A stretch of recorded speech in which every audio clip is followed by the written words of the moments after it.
We're live now, Coop. Thank you, bro. All right, welcome in, boys. Another episode of Take It to the Bank, getting you ready for the NASCAR betting weekend. As always, I'm Jay Paglia. Got my NASCAR partner in crime, Reed Cooper, with me. Coop, how you doing, buddy? We got a special guest this week, bro. Normally, we've never had anybody on, I don't think. Have we had anybody on one of these NASCAR shows before? No, I mean, you asked Gav, but he dissed you.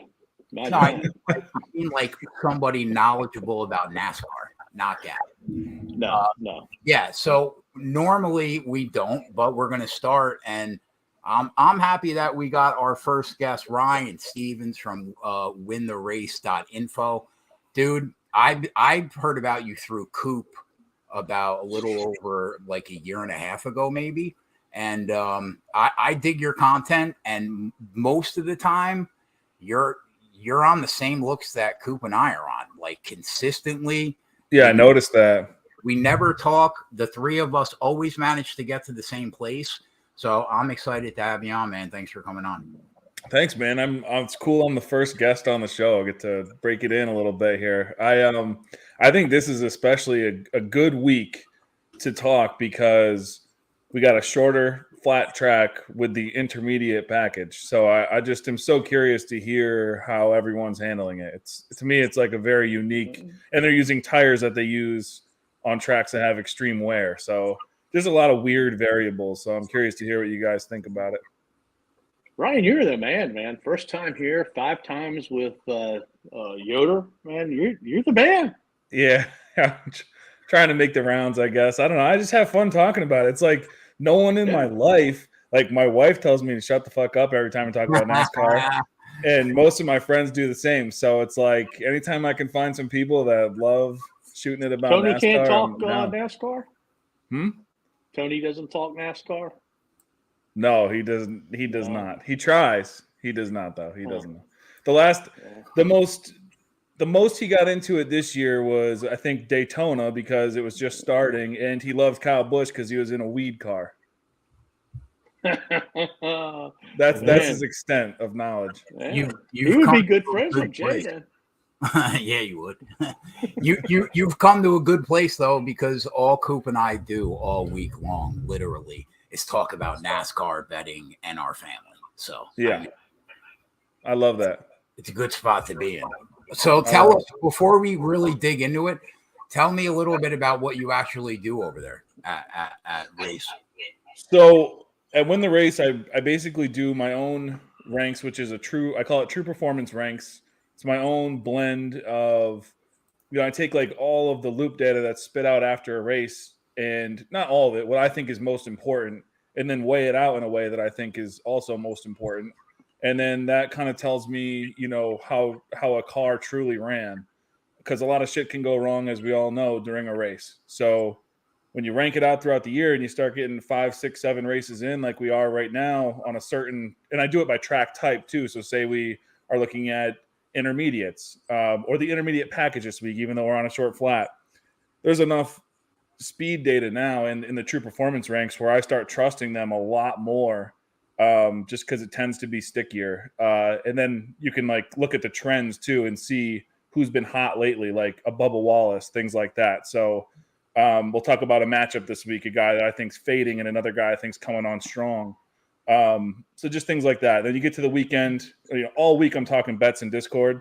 You get to the weekend, I do DraftKings projections. When I have time, I do Trucks and Xfinity, but it's mainly a Cup first site. And then final betting card, comes out Sunday morning, but that's pretty much updated all week anyway. So had the majority, like Coop, when I was over at Run Pure, Coop takes care of all the DFS stuff, and I was taking care of all the betting stuff with Coop. And I just bet on NASCAR. I don't really do the DFS thing that much.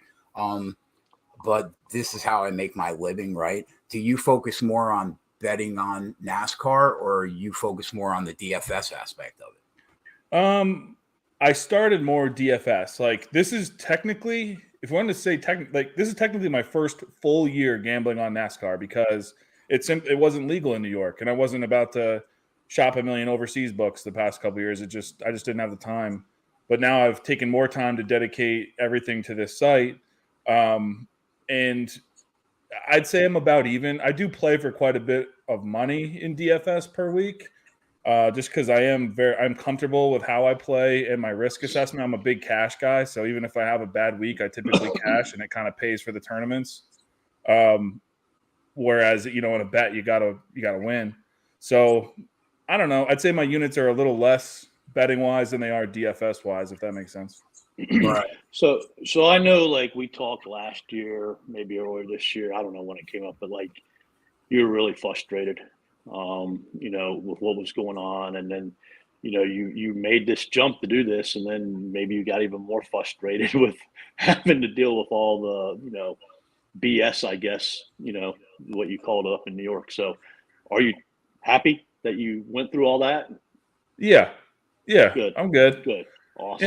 In a good spot. So and I'm loving. I've always thought about starting my own site, and it's like you just never do it until you just say, just fucking do it. Just go start it and work on it and do it. And now I'm into it. I'm loving it. I really like.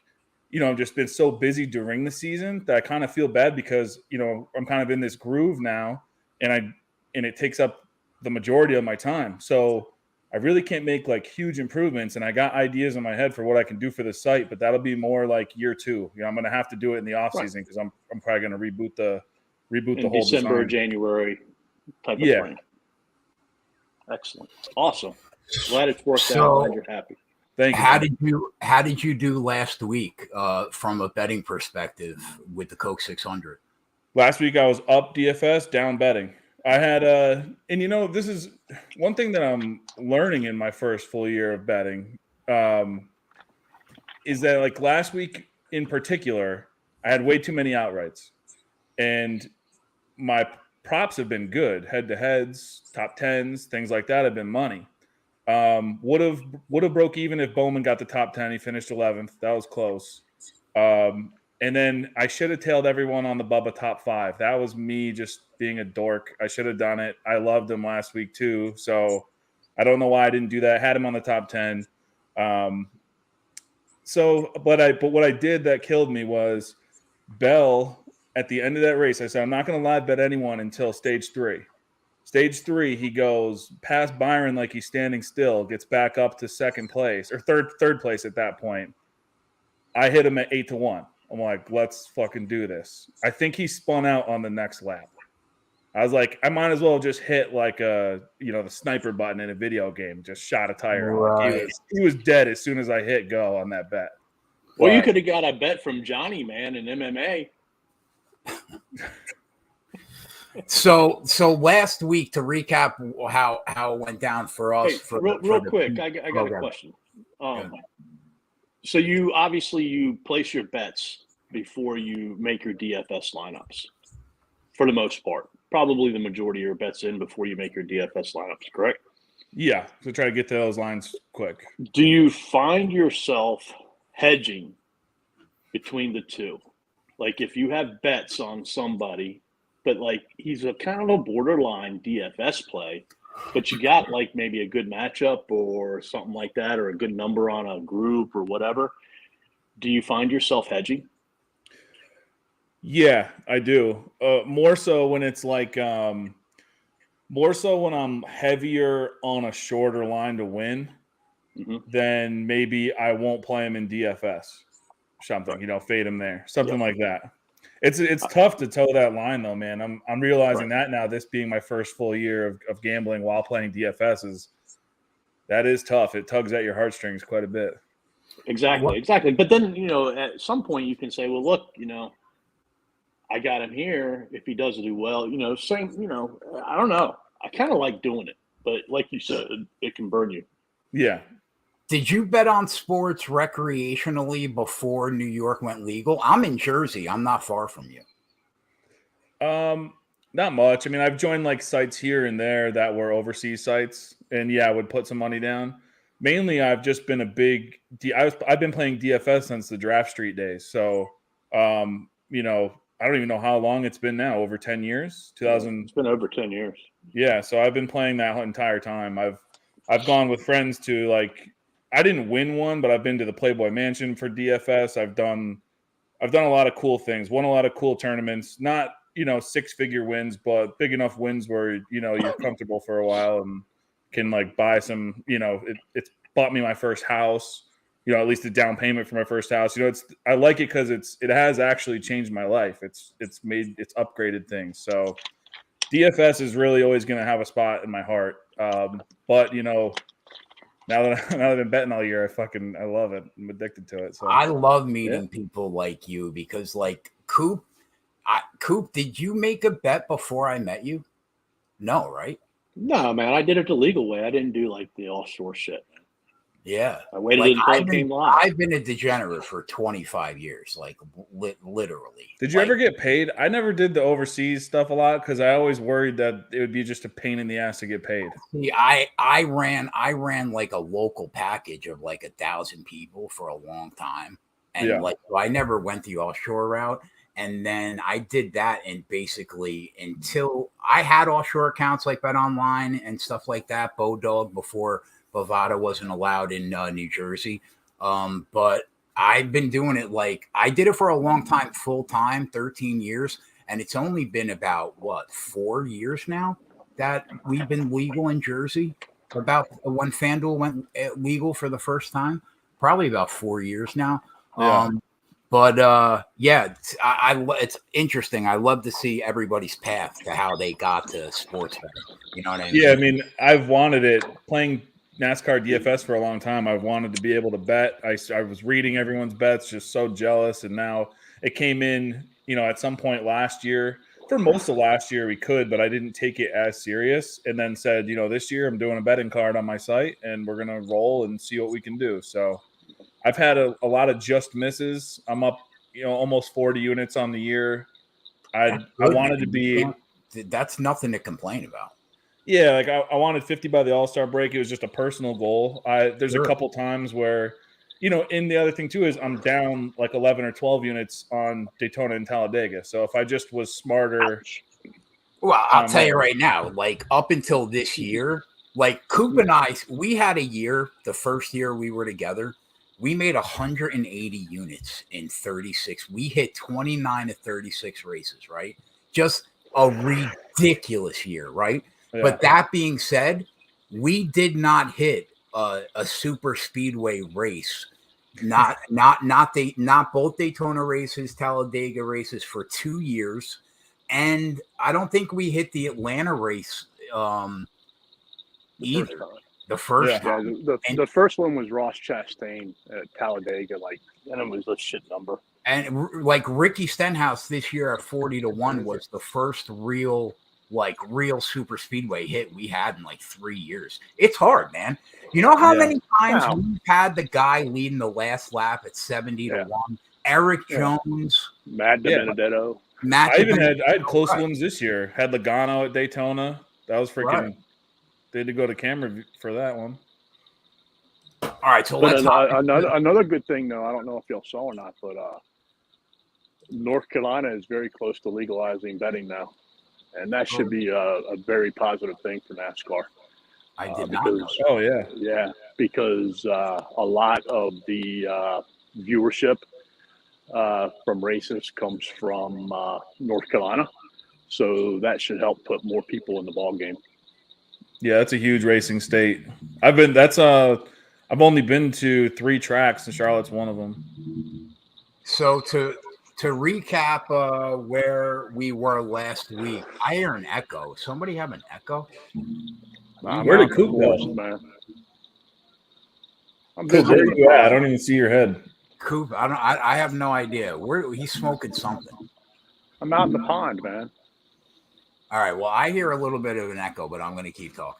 So just to quickly recap last week, we hit Will Byron to hit the stage 1 at 4.5 to 1. We had Marty top 5 plus 150, Bubba top 5 at plus 360 and plus 265, Bubba Wallace top 10 minus 120. We missed the Ty Gibbs plus 225 top 10, but because of that, we got Bubba home.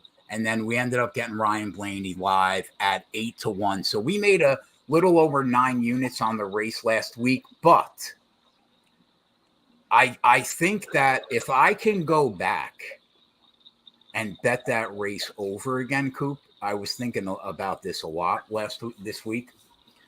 I think I would have bet. Listen, it's hard to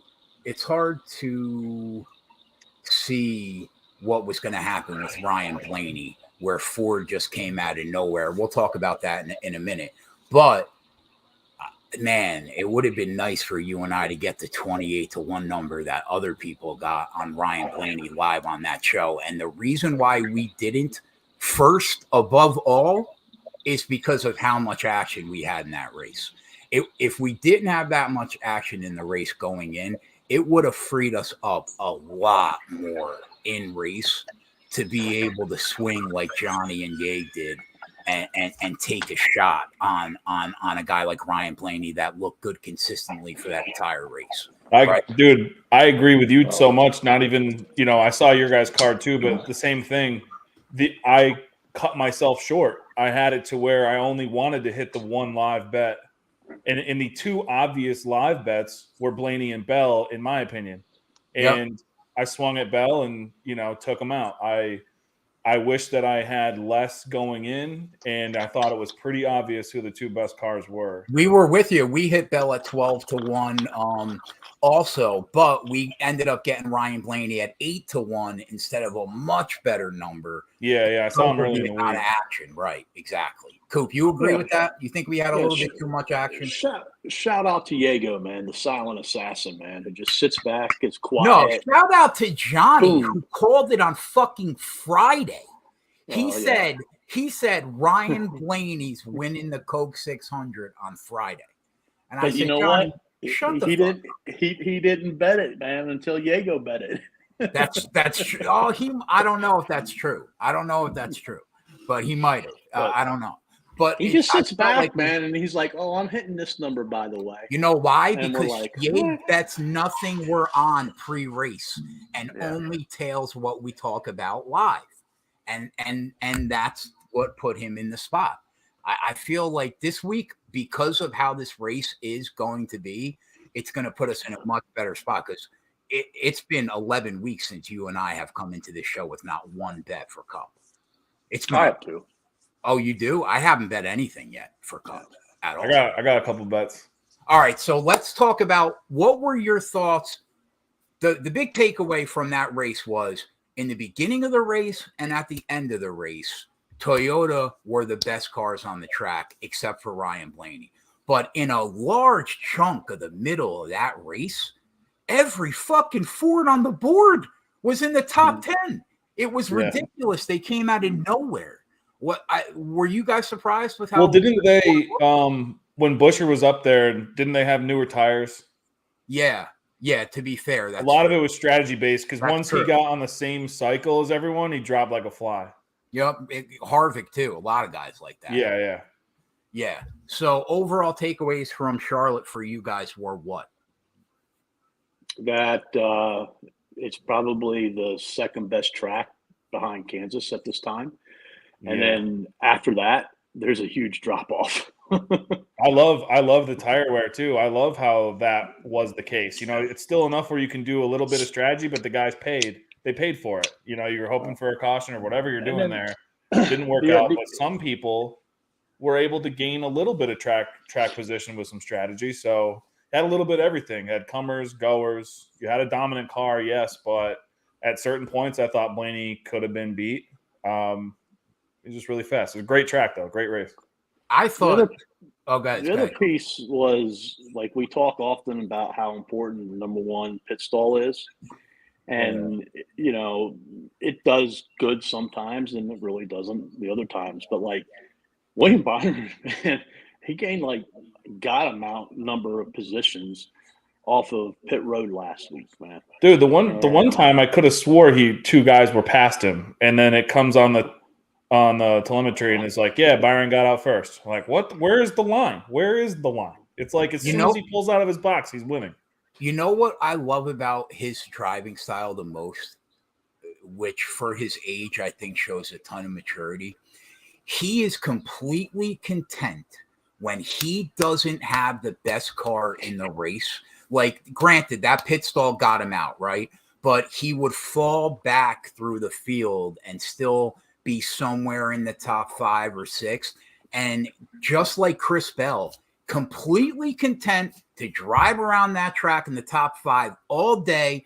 And if something happens like it did between Larson and Chastain, where he could drive right through and pick up a win where he really shouldn't have had the win, he does it all the time. And so does Alex Bowman. Yeah, Byron's done that twice this year. Right. Yeah. I think the kid is really, really, really good. But can we all agree here? Coop, I'll blow you a little bit. I've been talking for about 5 weeks, 6 weeks, that and Coop agrees. You can make the case that besides Kyle Larson, the 2 best cars on the track the last 6 weeks are Bubba Wallace and Ty Gibbs. You could legitimately make that argument. Do you agree with that, Ryan? Yeah, I think more so Bubba than Ty, but that might just be because I'm getting swayed by his results. But yeah, they're fast. Coop, you were on Ty Gibbs at 80-1, and I said that the car is really, really good, but I got to see this kid drive better for an entire race in the longest race of the year, blah, blah, blah, blah, blah. And out of respect, I was not going to let you cash an 80-1 ticket in my face. So I had to bet it and tell you. I had no choice. And you know what? What happened to Ty Gibbs was not Ty Gibbs' fault yet again. That kid was going to be in the top 5, and he was going to top 5 that race. No doubt. I mean, you can see the progression on that he's made, man. His 29th Cup race last week. And, he had a string of like 4 top 10s in a row. And I don't know if he really had top 10 cars at that time, but, he was willing it. He was managing it. He was, doing the right thing. And he ended up, in 8th, 9th, 10th place. And then here recently, he's found a much more speed. And, he's become a top 5 car. But, he had the accident at Kansas. He ran out of gas twice. Then last week, he ran into Larson. And, you can just see the progression. And it's like you said, like the reason you can't back him is because he hasn't led laps. He hasn't been up there competing for first or second, and it's coming, it's getting there. And his progression, you can just see it. It's going to happen. Yeah, he's one of my bets we'll talk about. All right, so let's talk about the race. First race that the Cup Series was here was last year. Stages are 45, 50, and 100. Like Ryan said, we're not using that short track package we ended up betting on last year. Instead, they're going to rock that intermediate package that we've used at tracks like Phoenix, Vegas, Dover, Darlington. But tire codes are the same, right, as last year? Tire codes, they're using the tire codes from the high tire wear tracks this year. North Wilkesboro, Darlington, Richmond. Those. So that's what I don't understand, because those tires are used on tracks where you see 4 or 5 miles per hour of fall off over long runs, and you're not going to get that at Gateway. Right. So very little banking on the track, right? It's short. It's 1.255 miles, right? But it's really it rides like a short track, right? So go ahead. No, so yeah, like a short flat, I guess technically you could call it. So when I'm looking at this, and I want to get where you guys are at, when I'm looking at this race, what I'm looking at is, one, how have these drivers looked in general the last 6 weeks coming into the race?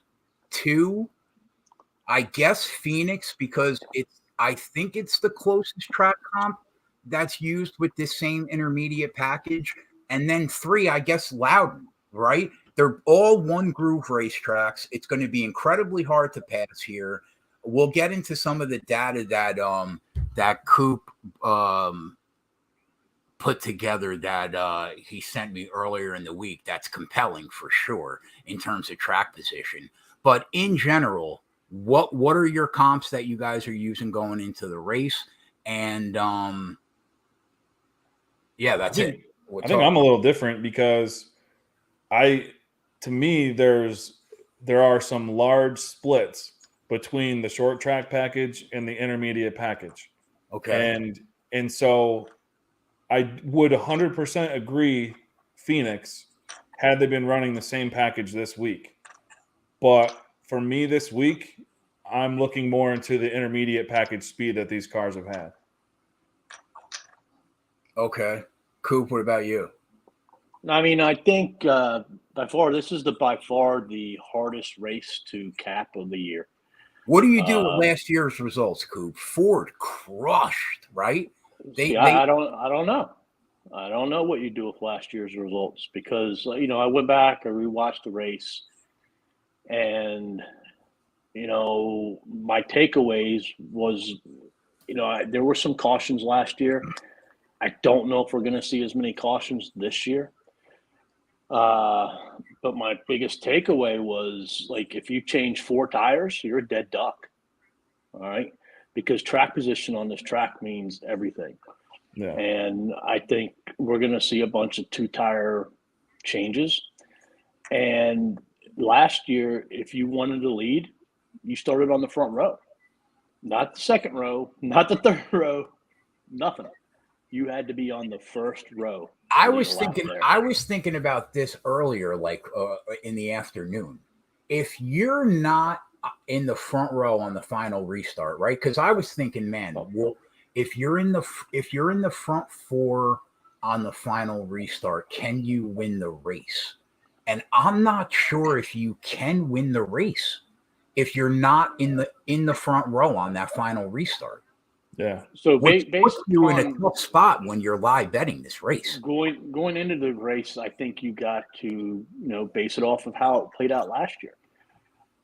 But obviously, we've got to watch it live and react to it how it goes live, and see what's happening. Maybe we do see some cars, that start 3rd or 4th and pass. But from what I saw, after 7 or 8 laps, they got single file, and that's when it became extremely difficult to pass. Very difficult to pass.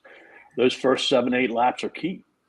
And, it's going to be hot. It's probably about 8 or 9 degrees hotter this year than what it was last year. And one thing that I can see happening is during those early runs, they're 2 and 3 wide. And with it being hot, I could possibly see some cautions coming from that.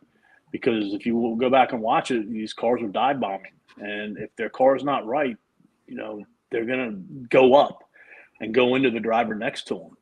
Or if one of the 3 drivers doesn't back out, it's much easier from what I saw to lose positions than what it is to gain positions. Because if you're 3 wide and you're that car that gives, you're going to drop 2 or 3 or 4 or 5 positions because there's cars right on your rear that are going to pass you. Yeah. So I don't know. It's tough. Very tough race. To your point too about possible carnages and it being hard to pass, that's kind of what happens when it's hard to pass. The only way you can get past someone is if you create something. You get underneath the back a little bit and move them up the track. And that's, maybe that's what Chastain tried to do, but right. And you saw that last year because I think Stenhouse had an accident with somebody. I forget who it was because he was frustrated that he couldn't pass. To your point, Ross, that's how the whole thing with him and Denny and then Chase Elliott began too. But the first thing that stuck out to me after watching that race was Michael McDowell would have won stage number 2 if he didn't pit with 15 laps left.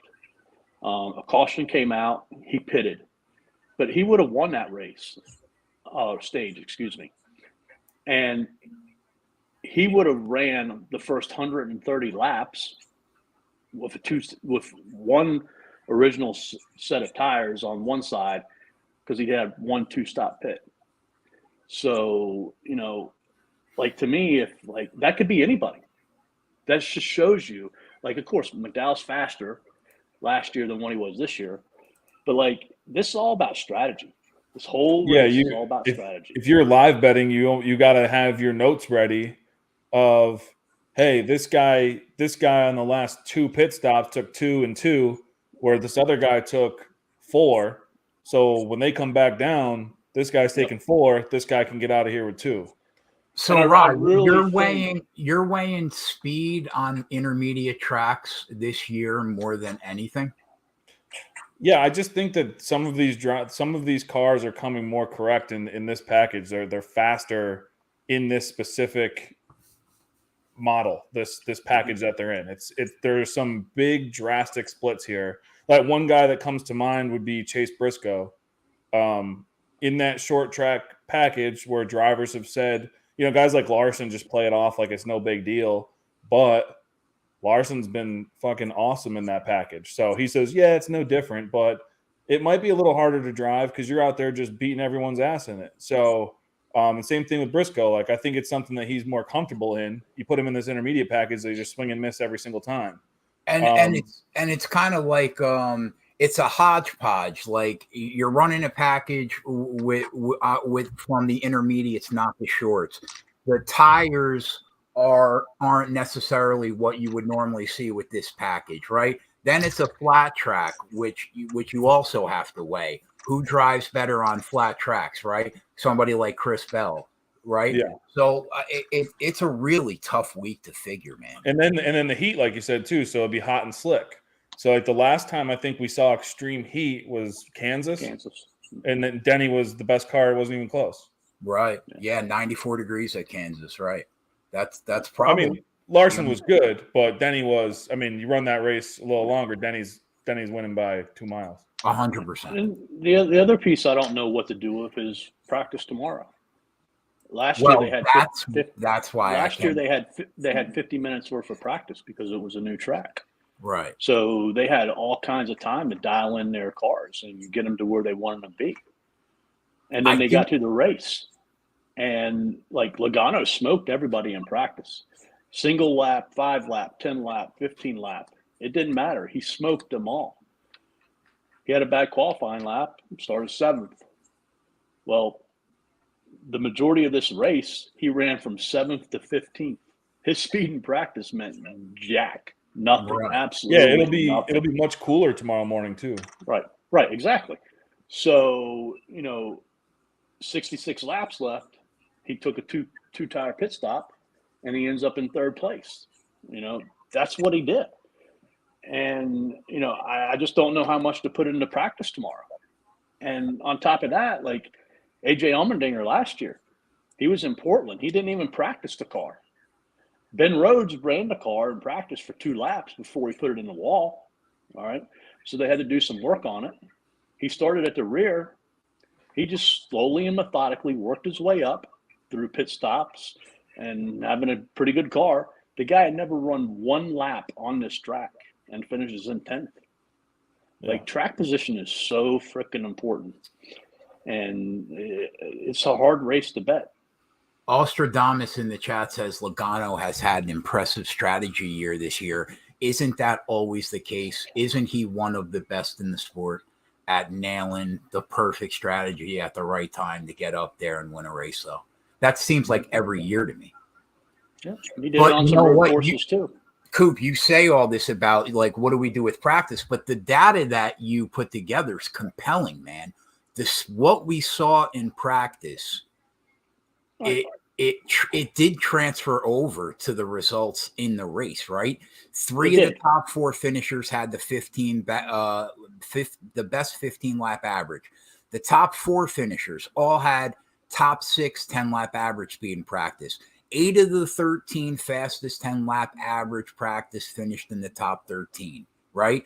Fastest lap in practice, 10 of the top 13 finishers had the top 13 laps in practice. Of the top 10 finishers, 8 had top 10 speed, 1 was 11th. So, I mean, I can go on and on. So, like, it did transfer over. But is that because they had 50 minutes? Is it going to transfer over next week? And then the other piece to it is like, are these teams that did well last year that far ahead of the teams that didn't do well because they kind of have a better idea? Or like what Ryan is saying, running this intermediate package, does that throw everything out what they ran last year? Well, I 50 wouldn't minutes, get, 50 doesn't minutes it? thing is huge because, like, look at the trucks today. They only had like 11 guys or 12 guys run 10 lap times. Right. Right. You know, so like our Mhm. cup guy's going to go out there tomorrow and we only get 10 people running 10 laps. Well, the thing is, like, and if you go back to last year, only 10 drivers ran like 15 laps or more in a 50-minute practice Yeah. consecutively.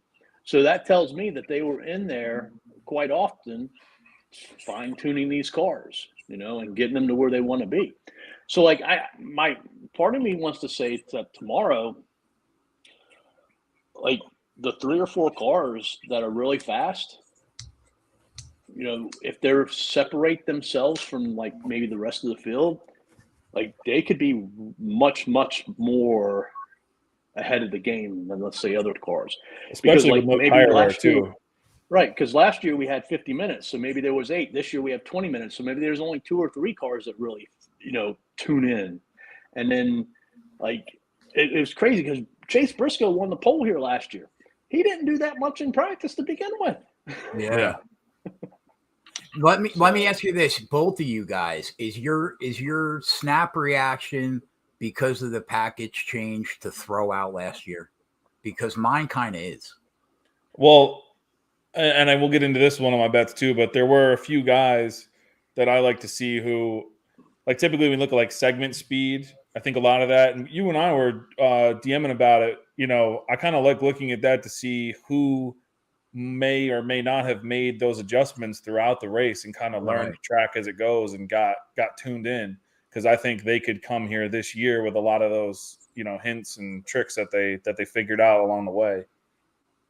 But like, So- you know, it's so hard. Like I can't bet a low number in this race because there's a lot of bets that I like on paper that look good on paper. But the point that you brought up here, you know, when we were talking with Eric Jones was like a 15th, 18th, 19th place car last year. Well, you know what? He took 2 tires on that last same pit stop as Joey Logano. He ended up in the top 5, and that's where he stayed. Right. So anybody could do that. Yeah. Right. Anybody. Right. Yeah, the cars are so much more even now. Right. You're, But the thing is, like, I don't think we see a lot of teams take 4 tires. And then the other thing I saw was that if you took no tires, for whatever reason, you were a dead duck last year. You had to take at least 2. I bet Harvick takes 4 tires. He's the king of taking 4 tires to lose a race. Ryan, let me ask you this. Coop and I haven't bet a manufacturer all year in terms of like Toyota, Chevy, Ford, right? But this week we were talking earlier in the week, and we said this could be the week where you hold your nose and you take Ford and Toyota at plus 250 to beat Chevy at plus 110. I'm on a Chevy to win right now, but I'm kind of, I don't know. I kind of don't think Ford's going to do it again. It's just my own personal opinion. I think it's Toyota or Chevy winning this week. Gut reaction. Do you guys think that Ford's turning the corner and starting to wake up this year?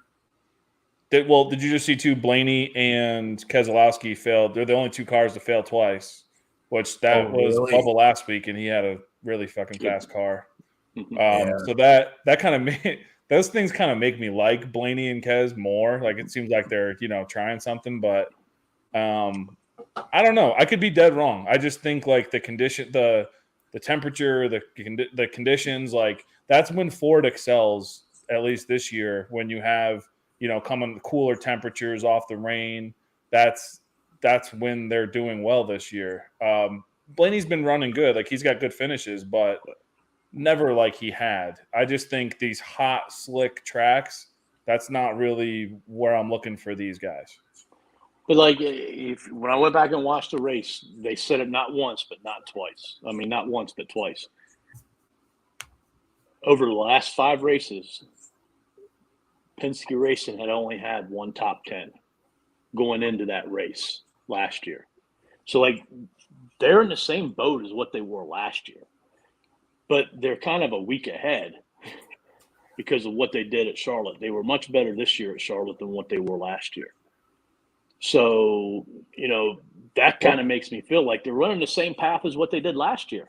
Yeah, Blaney's definitely intriguing. I mean, listen, I said it earlier. I like the speed that they're showing in the intermediate package. Who was the best car? Blaney. Who was nasty here last year? Blaney. Like, yeah.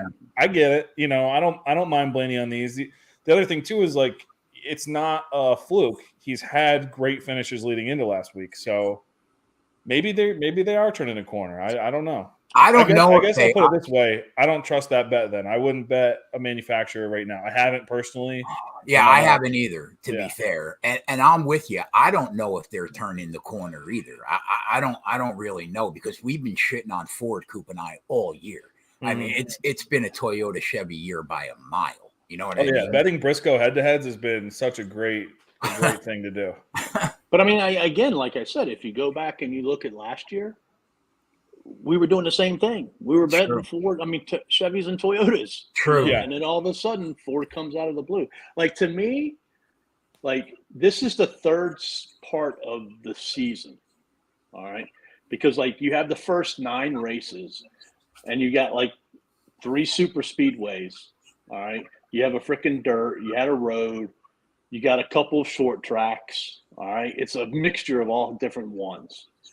Then, like, the last 4 weeks, you've had Dover, Darlington, Charlotte, Kansas, all, mile and a half. They're different. Now we're going into, like, the summer, and all it's going to be is flat tracks and road courses for the most part. So, like, I could see kind of a changing of the guard of who does well and who doesn't. Do you think that Chevy, like the dominance, like Larson and those guys, do you think they missed last week because no practice and qualifying? Like that? I don't listen, man. Coop and I say it every week. Hendrick Motorsports is the best off the trailer, and it's not even close, right? Every week. At least Larson and Brian. At least half of them, right. And I don't know. They missed big time. I don't really have an answer. Last year they missed here last year. Right. Yeah. Well, if you look at Hendrick Motorsports in general, like they go on vacation basically starting this week until the playoffs start because they do not do very good overall in the next several tracks that are coming up. Tyler Reddick's going to have a big third part of the year, I think, personally. What was HMS's number to win this race? Because they got no Elliott, Bowman's hurt. It's still the betting favorite. Hold on. Yeah, that's wild to me. I can't believe it's not like 5-1 or 6-1.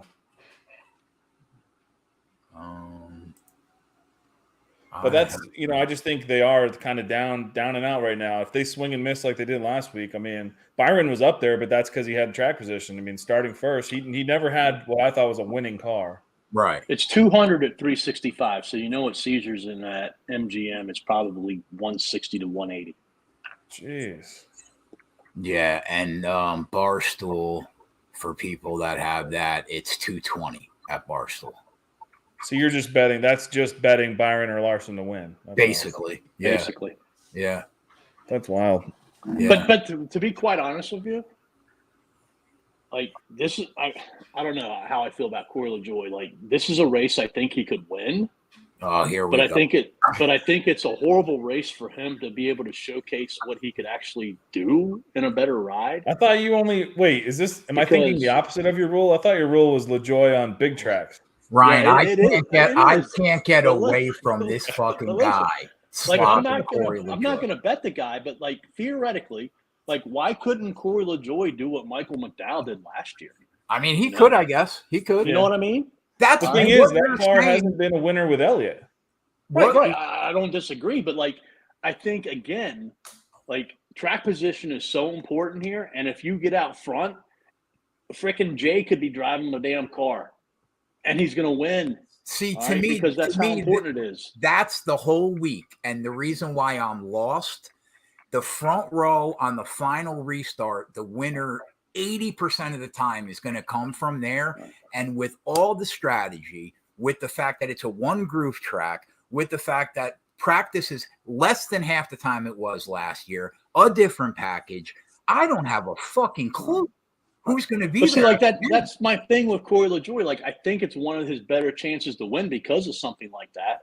But on the other end, I think it's a horrible opportunity for to showcase his talent or his driving ability because he's not going to be able to pass. And if he gets stuck back in 20th place, he's not going to be able to drive up to much more than maybe 16th, 17th, 18th, and probably go backwards. Dude, if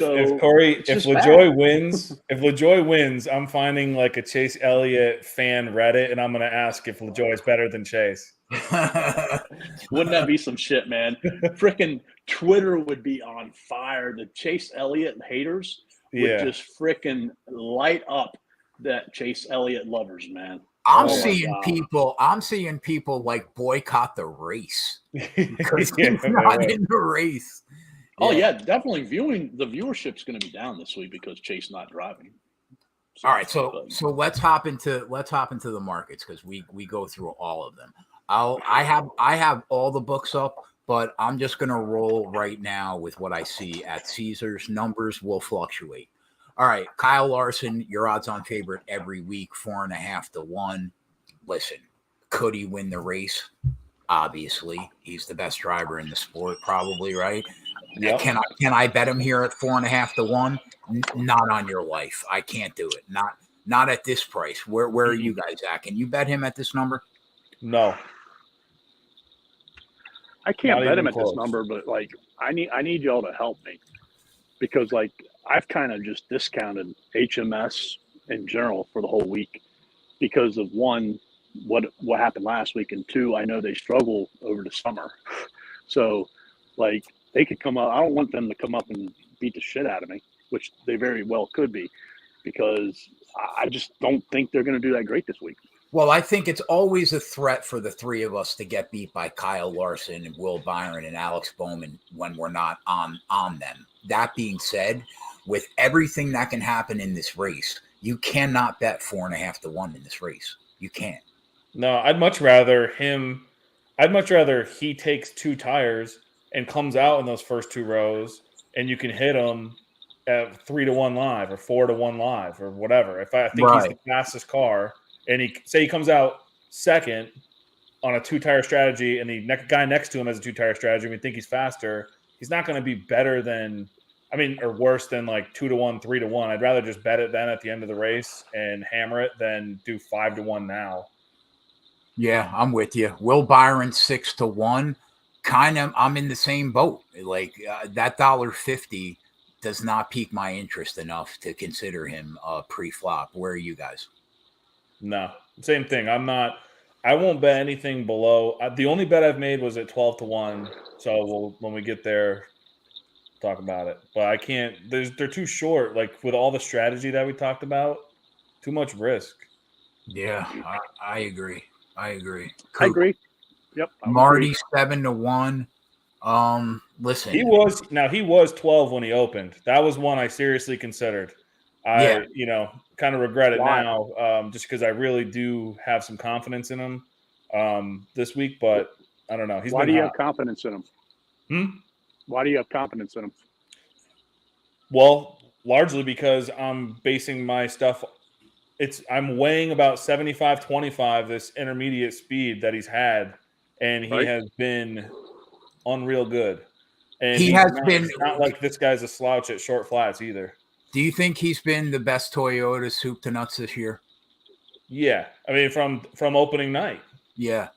I'm with you. He's been the biggest pleasant surprise of the year when you consider last year.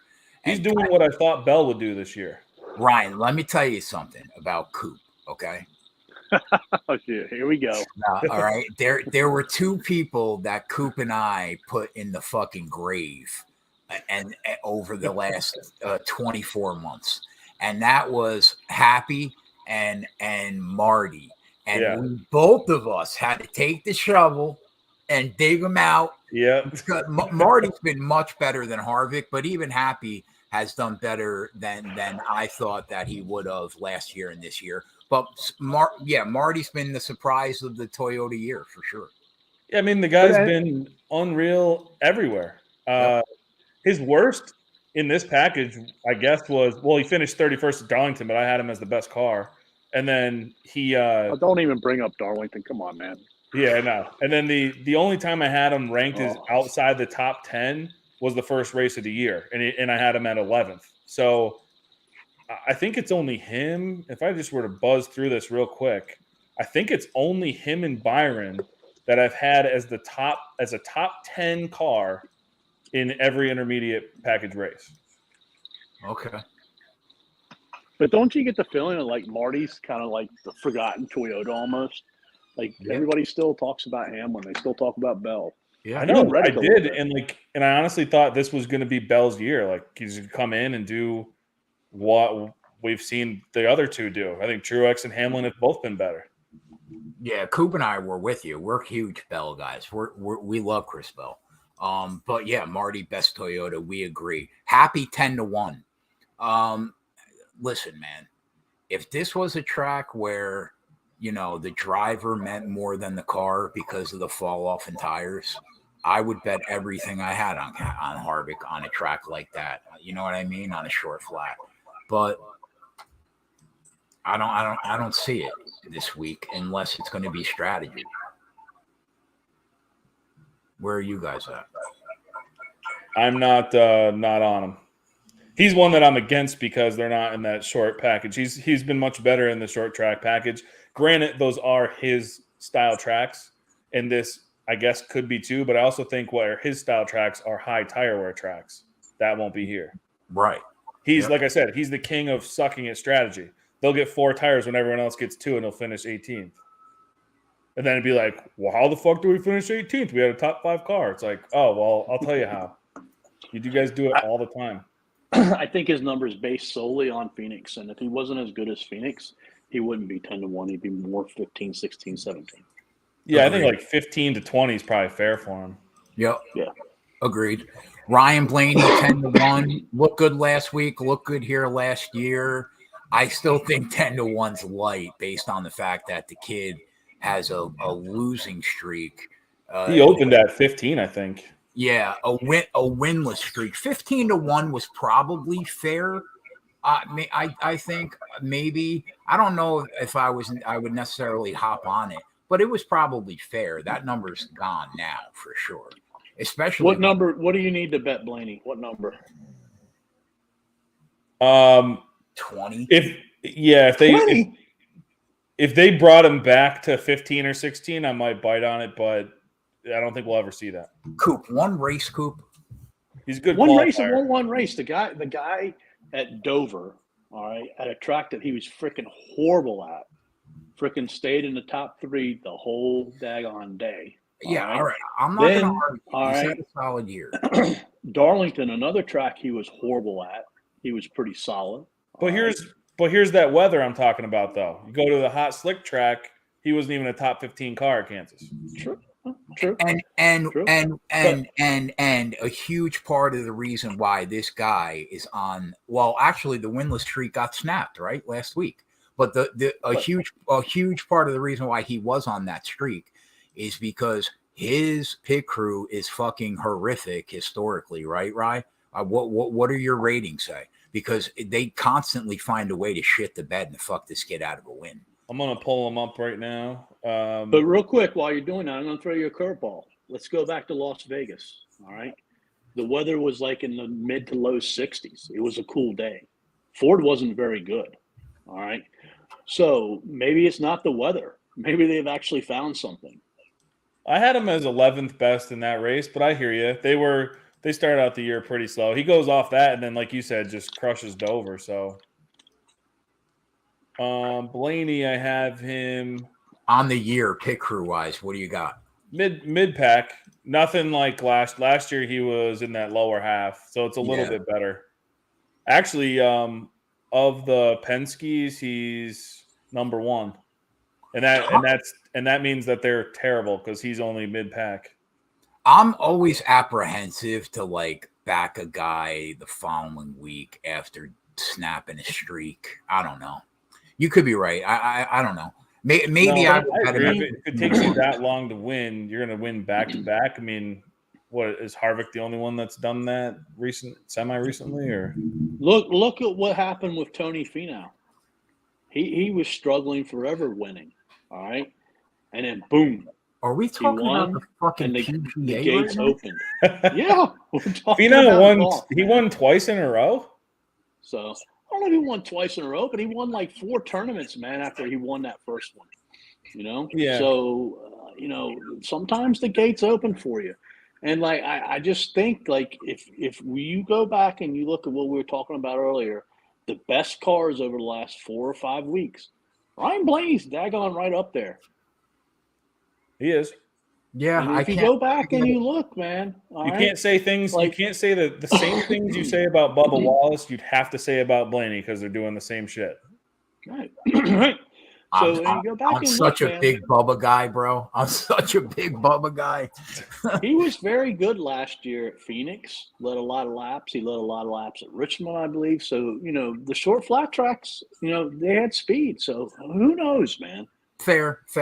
Maybe I just think you got to give him a little looking more at my credit. phone. It's just my wife texting me and she's away, so I just got to say goodnight to her. Oh real no, quick. go ahead, man. Do whatever you do. If you have to step away for a minute, do you?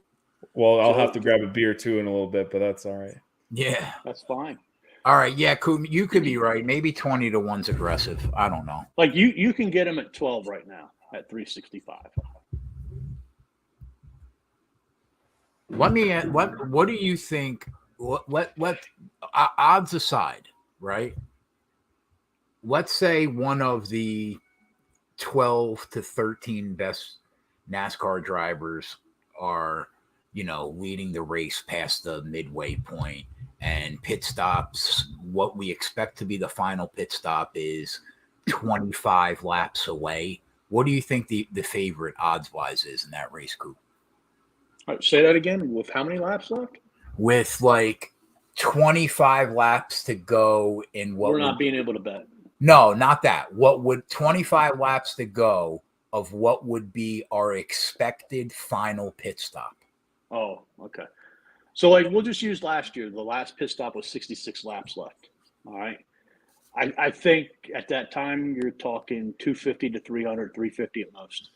That's what makes me nervous about like not pulling the trigger and waiting like late, because then we might cash it, but we're not going to make more than 3 to 1 probably, Yeah. Right. But that's where I think like I like Ryan Blaney a lot more than both of y'all. All right. The guy's been running really well. Yeah, but you like to ride the hot hand too. Right. I do. And I have a way, I think, a little bit later. There's another driver I like too, like who we can maybe possibly get on at a smaller number at something else, to where if we end up getting that 3 or 4 or 250, maybe it makes it a 6, 7, 8, 9 day, between the two bets. All right. After Blaney, Denny Hamlin, 10 to 1, a fair number for an intermediate track this season, definitely, based on how he's looked. That being said, I thought Hamlin would be way lower, just based on same thing, like hot temperature, slick. Plus, it's not like they missed here last year, but I mean, look at this year. I thought he should be like 7 or 8 to 1. I mean, I really don't know what to think of Ryan Blaney. I mean, Denny Hamlin. I mean, the guy's so inconsistent right now. Yeah, that's for sure. He's up and down and all around.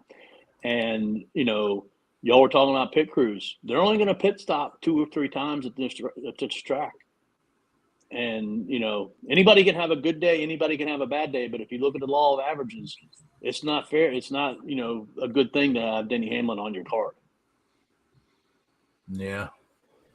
Yeah. Loves the speed. From the pit stop. KB, 10 to 1. I think he was as high as 16 to 1 earlier in the week. I took him at 12. That's one guy that I'm on. I don't hate it. I don't hate it, man. My gut feel last week was Reddick, and I took that at 22. This is nowhere near that, so I'm kind of struggling with having taken 12 when I know some better numbers came out. But I just am high on him.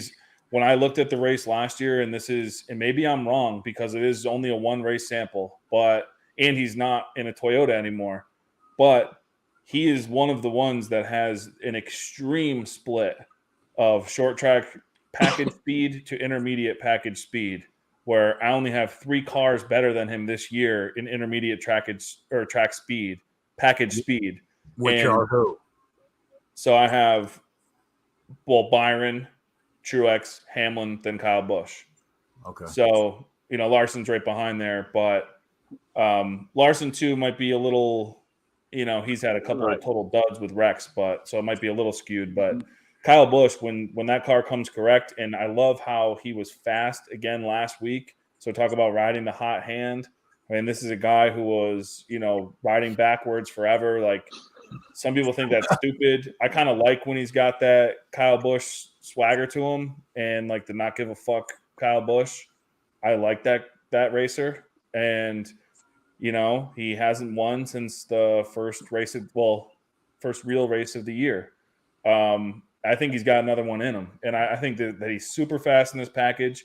And when I looked at last year's race, he was one of 2 guys who improved every single segment of that race.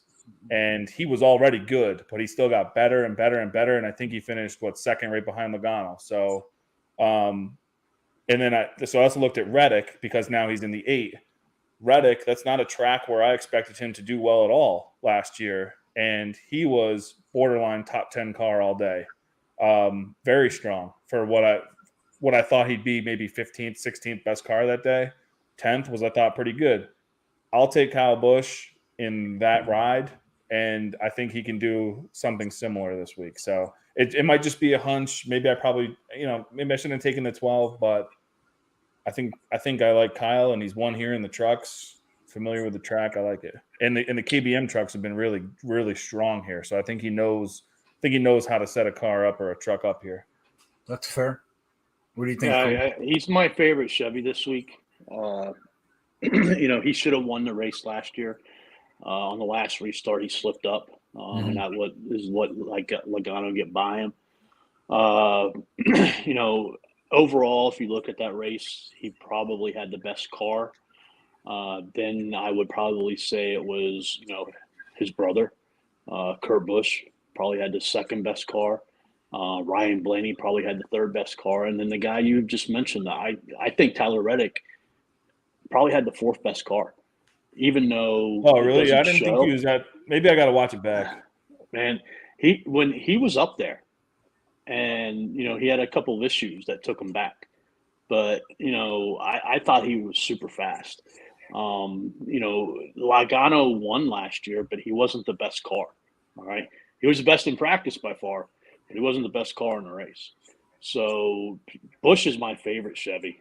But again, that goes with me discounting Byron and Larson.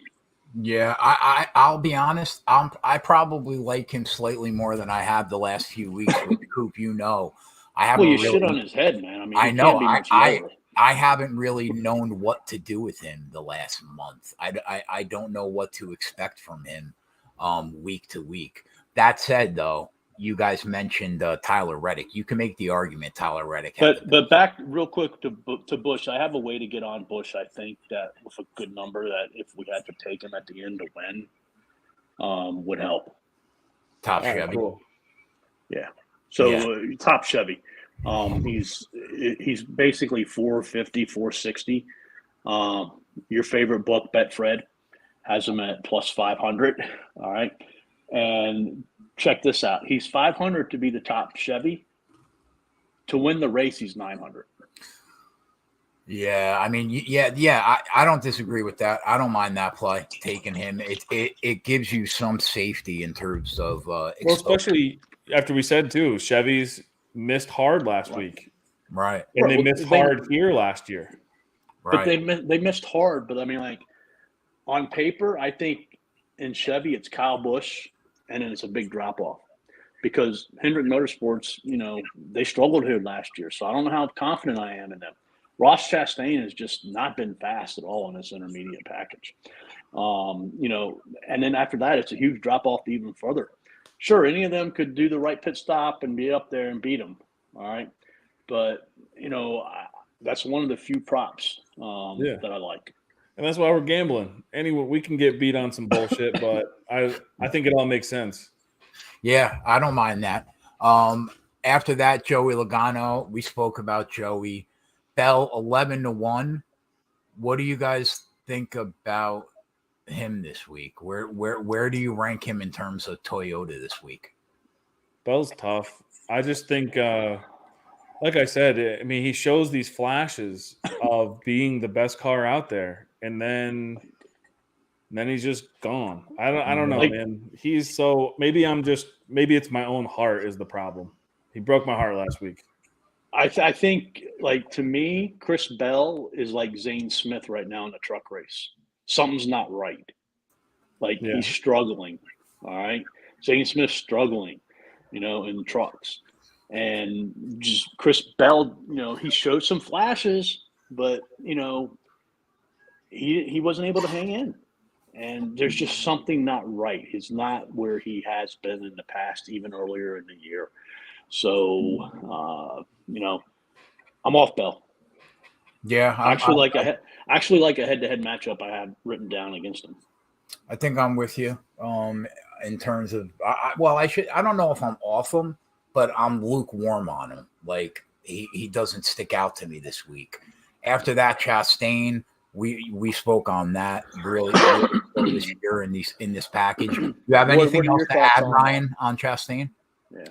No, I think it's a wait and see because he was fast and just has completely seemed to lost that speed. So wait and see on him. And I thought too, last year was pretty telling. He had a decent car, but I don't know, man. Like some guys can figure out how to get around guys a little better than he can. So Ross did have a very good car here last year, but he had a good car at a lot of tracks last year. And he hasn't had a great car at a lot of tracks. Trackhouse 2023 is not Trackhouse in 2022. No, and his wins are at a super speedway-esque type track and a road course. So until I see him do it on something different, he hasn't been able to close the deal. Yeah, I'm with you. Tyler Reddick.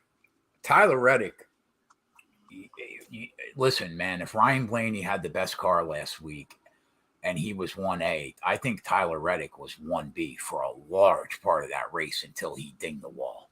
Yeah. Don't you guys think that? He was my call. The same call I'm making on Kyle Busch this week, that was me with Reddick last week. Yeah, you nailed it. You nailed it dead to rights because he probably had, up until he hit that wall in the second half of that race, he probably had soup to nuts all day. The single best car in the race, I thought. Well, he's been gaining momentum, and I think that he's going to have a big 6 to 8 weeks coming. Well, do you think that it's only a matter of time before Reddick or Bubba get a win? I think so. If they're going to keep being 15 or 16, between 15 and 16 to 28 to 30 to 1 to win every week, that it's hard not to just bet on both. I think one of these weeks they're going to win. At Toyota right now, if those two guys at any track are 30 to 1, I think they're snap bets. Yeah, at 30 for sure. But yeah, I'm with you. Like, I'm interested this week in Tyler Reddick. I think he could win this weekend for sure. What do you think, Coop? No, I definitely think Tyler Reddick could really pick up some momentum over the next several weeks. We got a lot of road courses coming up. He's done pretty well. His problem is finishing on the tracks minus the road courses. He had a great car last year in a lot of races at RCR, but, blown tire, engine issues, so on and so forth. I don't mind Tyler Reddick. I think he could, be surprised here. But my thing holding me back on him is traditionally he's not great on flat tracks. Right. That's what's interesting this week is like because they're running this intermediate package, it just has me thinking different. I don't know. Right. It's going to be so interesting. You go back and you look, like, he finished third at Phoenix, Yeah. I think both him and Bubba are getting better and better as drivers. No, Reddick's already nailed road course. Yeah, no doubt. Coop and I talk every week about how far Bubba Wallace has come as a driver. When you talk about tire wear, like when did he start managing tires? Like he's becoming a real driver. Yeah. 2 years ago, we said you could only bet Bubba Wallace at Talladega and Daytona. Yeah. Yeah. Last year we started betting them at 1.5 miles. Yeah. Right. This year we're kind of betting them, at other tracks too, minus the 1.5 miles and the super speedways. So, and to your point, the tire wear piece he's done very well with. But to that point, like, I still don't think we have enough tire wear. Like, they're not making these tires fall off very much. Like, it's not like the old days. Plus, the stages hurt it. Like, where you had to go 60, 70, 80 laps on a set of tires, man. Yeah. Like, they'll just split it in half now, and not have to worry about it. So, they golden days of tire wear's out. I don't get why, they're bringing a tire here that's expected to hold up on that shit. They should have brought a tire here where we can see 3-4 seconds of fall off. That would have made this race way more fun to cap. And to watch, to everything. Would just be better. And you probably would have saw some passing, even though it's a one groove track, right? Especially with it being 92, 93 degrees. Yep. Mm-hmm. Totally. They could have. They didn't. I think they're scared. I think they're scared to have what happened last year. People fucking around with the tire pressures, and like Briscoe started that race, was going to lead the whole stage one. You can't pass, but blows a tire, so that's what changes everything in the race. So I'm not even sure he blew a tire. I think he just got a flat. Like it wasn't like blown. It was just like flat. It's like what they kept doing last year was, well, at least this Reddick got a flat tire too. I think that's what happened to him. Speculation is, they were like maxing out the pressures or like fucking with the tire pressures and going beyond the limits that were recommended. So, I don't know. Are you of the same opinion that Coop and I have, which is the overall racing product in this next gen car is bad 2 years into this car? Can't really pass on short tracks. You can't. Well, short tracks suck. Yeah, I mean, short tracks are terrible. But even Talladega intermediate races, I thought have been. Wide. Yeah, I think it's the schedule. Like if we just watched 36 Kansas races, we'd be fucking thrilled. Like I don't even need to go anywhere else. But like they can't even go 3 wide on a super speedway in this car. Yeah, it's failed more than it's been great, but we'll see. All right, it's like they had all those problems that we talk about at intermediates, so that's all they worked on, and that's why some of the intermediates now are awesome races. But they should have worked on some other stuff too, make it all good. But I guess you can't have everything. After Reddick, big drop off. Briscoe 30-1. I think we're all in agreement. One of the most disappointing cars of 2023 is Briscoe, right? Yeah. If they were in the short track package, I'd say maybe we look at it. But if they're going to run this intermediate, slow, fucking whatever anchor out there, no way. I mean, just in general, he's been a disappointment. I don't care what kind of package he's in. Yeah. Yeah, I'm with you. All right. After him, Alex Bowman. Man, I'm of the opinion that like Alex Bowman is in good enough equipment and a good enough driver week to week where like he's always a consideration around 35-1, 30-1. But I don't know. The more I think about it after you just said that, like, how does Alex Bowman win races? He doesn't go out. He doesn't fricking dominate. He shows up late. He fricking shows up late, man. That's right. Strategy call or something like that, man. That's right. So, like, I don't know. I mean, like, I know I just sat here, I've been dogging HMS, man, this whole time. But, like, 35-1, Alex Bowman, strategy race.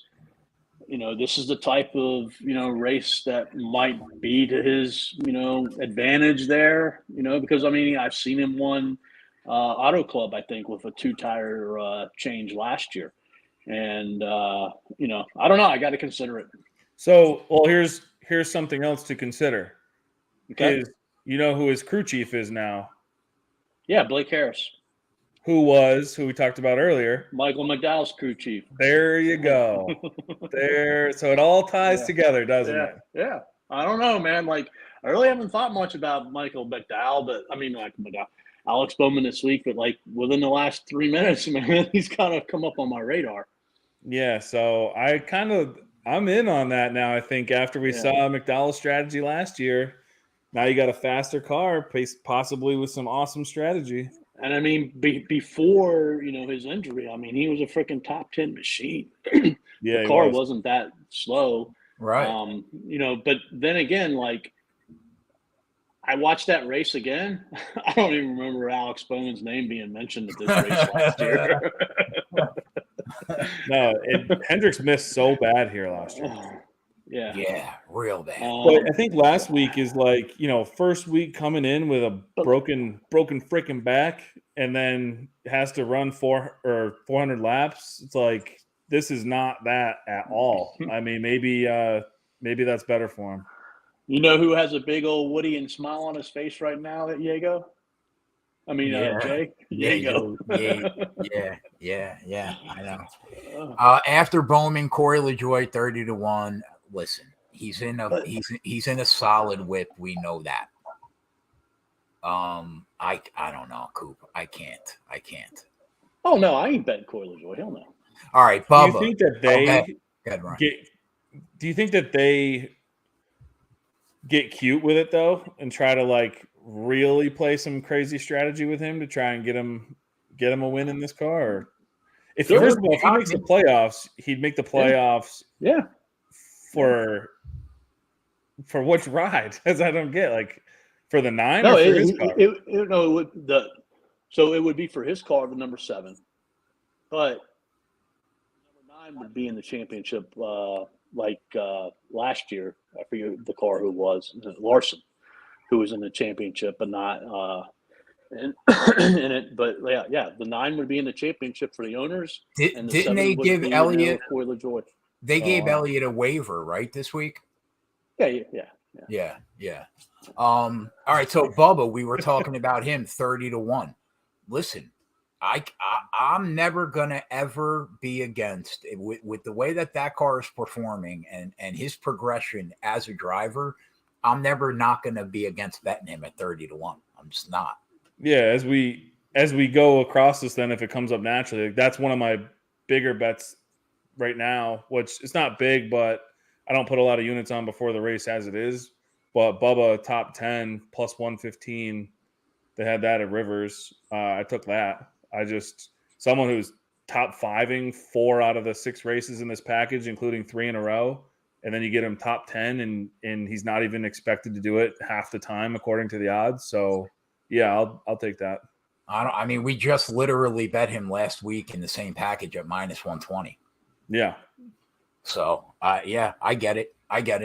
Keselowski, you guys were talking about one of the couple Fords that seems to be going in the right direction, right? Yeah, we're going on the bets here too. I bet him top Ford, 10-1. It's the same thing like you said, kind of with Kyle Busch. Like you get to a certain point and then it just drops off. I think it's kind of like you have your Logano, Blaney, Harvick, and then I don't think it should drop this far to Keselowski. They're all 3-1-ish or whatever, and then it goes to 9 or 10-1. That just doesn't make any sense to me with how great Keselowski's been lately. I don't know. It didn't make any sense to me. So not many units on this at all. Not even one unit, but right. Enough at 9 or 10-1 just to have a little something out there. I just thought the number was wrong. Coop, what do you think about Kez this week? I mean, I don't know. The guy's so inconsistent, man. I mean, well, here's one thing though that you said. What about some strategy? I think that's where he could at the end of the race. He could, no doubt. Yeah, but that's his type of race. There's something I want to bring up here at the end when we get done with the winners, where Keselowski could possibly fall into that. But Gibbs 35. All right, I'll fly through the rest of these. Gibbs 35, Suarez 40. What? How is that's my head-to-head right there. I took Gibbs over Suarez. How is Gibbs in general on flat tracks? He's won at Martinsville. He's won at Richmond. He's won at all of them, man. Yeah, So just so you know, Rye, Ty Gibbs to Coop, he's the next Dale Earnhardt. Just so we're all clear. Yeah, well, we're talking short flats. He has won it all. He's won at Martinsville, Richmond, Phoenix. There's your short flats right there. Say that again. He's won at Martinsville, Richmond, and Phoenix. No, before you said that, he won it all, is what you said. He's won them all. He's won them all, baby. There you go. But so he's the guy. So I got a minus 105 on Caesars over Suarez, and I'm not going to pass this up. I don't care what happens in practice, qualifying, whatever. I just think right now you're looking at those trends that we're talking about. One guy's trending down, one guy's trending up. The performance of the cars are on a different planet right now. Agreed. I'm with you. And you can talk about Ty Gibbs struggling to finish. That's been Suarez too. It's not like he's it's so if that's all equal, I'm taking the car that I think is trending in the right direction and just getting faster and faster every week. Yeah, I'm with you. I don't mind a guy who we said has won these short flats. I don't think short flats, oh man, that's a Suarez type track. I don't think that at all. So give me Gibbs in this matchup. I don't hate that. Yeah, so Jay, I took Bubba and Ty Gibbs to win at plus 4,000. Gave it out the other night in the Discord while you were sleeping, obviously. They were at that time, both of them were available at plus 5,000 on Superbook. So you could have had them, at plus 5,000 if you weren't sleeping. But you see how I get treated, right? Like I might as well be chained to a basement radiator, right? I look at it like this, man. Like same thing that I was talking about with Corey LaJoie earlier. Like Ty Gibbs, Bubba, they haven't been leading a lot of laps. They haven't been up there, but they're right around top 5 cars. If they get to that front row, man, like they're going to have a good enough car to run away, one of the two of them. So, I think this is a race to where, you don't have to show that you've been leading a lot of laps to be able to win as long as you get that track position. And to be quite honest with you, there's not much difference between Chris Bell at 11-1, Denny Hamlin at 10-1. When you look at how they're performing, all right, and then they're getting 40-1. That's not fair. That's not fair. The difference is results. A couple of them win, and a couple of them don't, and that's why they're 40-1. You're right. But when you look at the car, though. Oh yeah, that's fair. That's fair. Go back to what you said earlier too, Coop. Who were 2 of the top 4, unquestioned best cars here last year? A pair of brothers, Kyle Busch, Kurt Busch. Who's in those 2 cars? Ty Gibbs, Bubba Wallace. There you go. Man. Coop, but that wasn't. What was that? A 1 unit combined investment on the 2? Yeah. Yeah, I don't mind that. You got them at 40, you said? Those were the 2 guys we were on last week going into Charlotte. Yeah, I had both those guys. They were 50 at Superbook. I don't know what they're thinking. I don't think. I think 28 is what FanDuel has for Bubba Wallace. I think that's a fair number. I probably wouldn't bet him at 28, but 40 and above. Oh yeah. Yeah, I don't mind it. They're gonna win, both of them at some point. They're just like Ryan Blaney.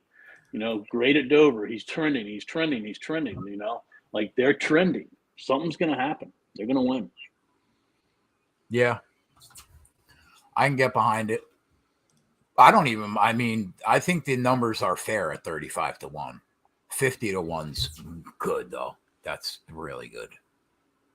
Why didn't I see that? I think it's because I just don't. Because you were sleeping, man. I probably was literally sleeping. All right. So after that, there's nobody else worth talking about in the outright market. Well, so let me ask you this. I wanted to bring this up. So, the odds are Kyle Larson, the odds are Byron, all right? Then there's a big step, and it's 10 drivers who are basically 9-1 to 12 to 13-1, all right? And then it makes another big step, to the Bowmans and the Wallaces and the Suarez and all that. These drivers, say Bowman comes out tomorrow and doesn't qualify well. Do you think that 35 goes to 50 or 55? Yeah. Same with Wallace, or Keselowski.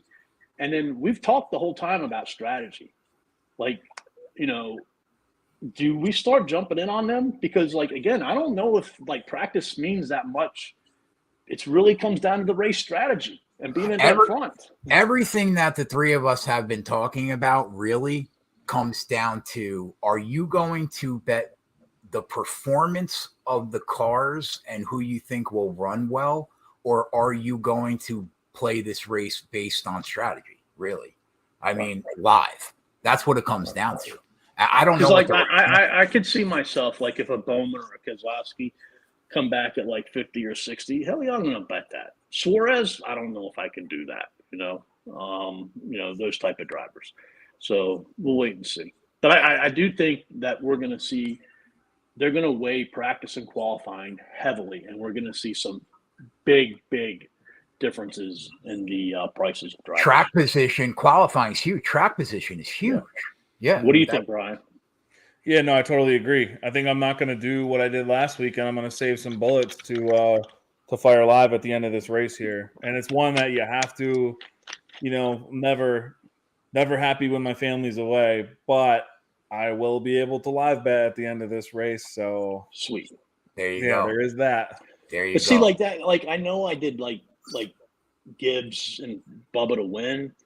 They're both at 40, but like I don't know if I can make a Bubba Wallace top 10 bet or Ty Gibbs over Suarez, because the numbers are so low, and like we've talked about strategy the whole time. Like they could easily be beaten and still be the better car. Yeah, if I was like, it's nothing that I'm hammering, but it's right. Where it's.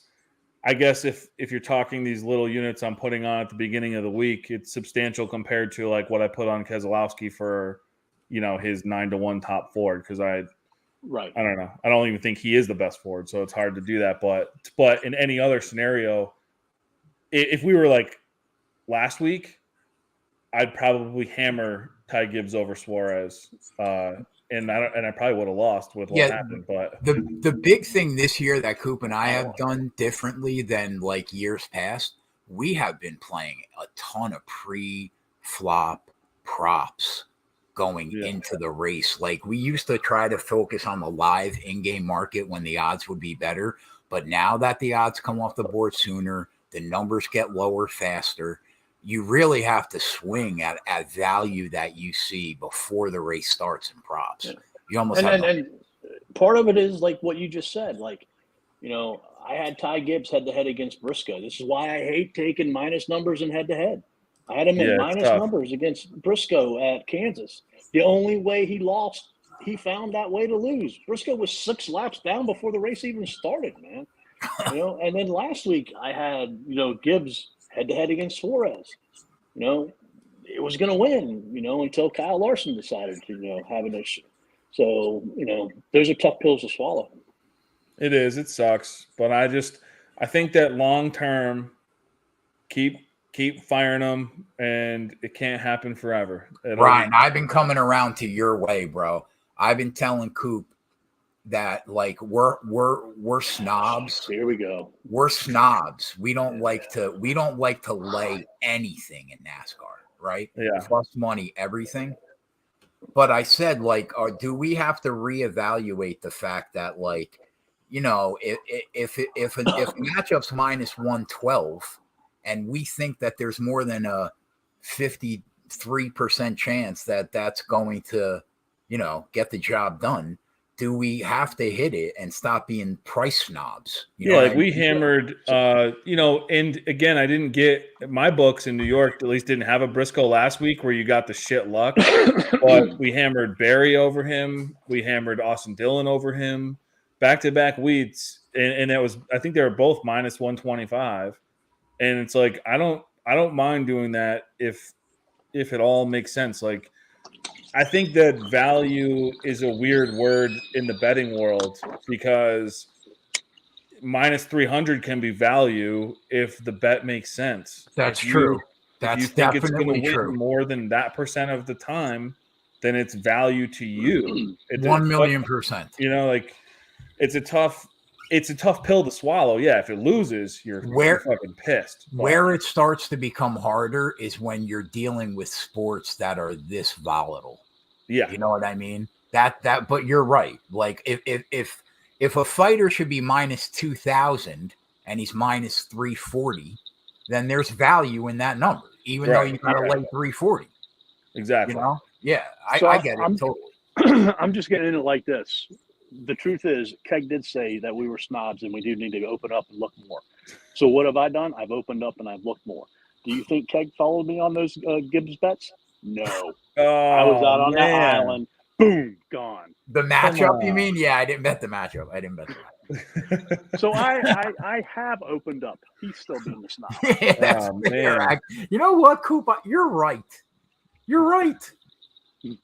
All right, top threes. I'm not betting any top threes. The numbers aren't good enough. What about you guys? No. I can't bet a top three in this race. No. Yeah, top fives, or did you guys bet any top fives? Nope. I can't bet a top 5 or a top 10 in this race. I only got the one top 10, Bubba plus 115. That's it. So here's where I'm out on that. I agree with you guys, but what it sucks, and I bet you if you take a mental note of it and see how you would have done when strategy comes into play and you're sitting on somebody at 40-1 that's going to finish 4th or 5th, and you could have got whatever 4 or 5-1 on them to hit the top 5. It's going to suck when you don't cash that ticket. But in principle, I think I agree with you. They're hard to bet, but they feel good when you hit them. But look, like that's why I said we got to react to this race live to bet the winner. Like I can't bet it pre-race from the strategy perspective, but live there might not be no strategy in this damn race. That first stage might go green the whole way. They all come down. They take 2 tires. Yeah. The next one, it all goes green, and then at some point they got to come in and they all take 2 tires. There might not be much strategy in this race. Like we got to watch how it flows. Yeah, I was looking, for longer top 10s, but they really all even the fringy guys that you'd normally bet if they were going 15-20 are all at 11-1 or something. So I just What's Ricky Stenhouse's? I was 10? Just gonna say that, Coop. 5-1 on FanDuel right now. He's 6.5. Ricky's, I'm looking at Caesars. Yeah. Ricky Stenhouse has been low key, bro, solid lately. I heard somebody say earlier this week that he's getting all the love that should be going to Legacy since Legacy's leaving. Do you think there's value to that? I don't know. From Chevrolet. Do you think they've known it all year? Because he's been strong all year. Yeah, he has. I don't know. I mean, they had to know something, a couple weeks ahead of time. I don't think they just all of a sudden dropped the bomb on them. Ryan, what's your speed rank on Ricky Stenhouse in this package this year? Intermediate. He is above average. So I have it done as average true performance rank. So even William Byron is best, but he's at 4.5. I have, and it's kind of tiered out. So I have 1, 2, 3, 4. I have 1, 2, 3, 4, 5 tiers, and Ricky Stenhouse is the last driver in tier 2.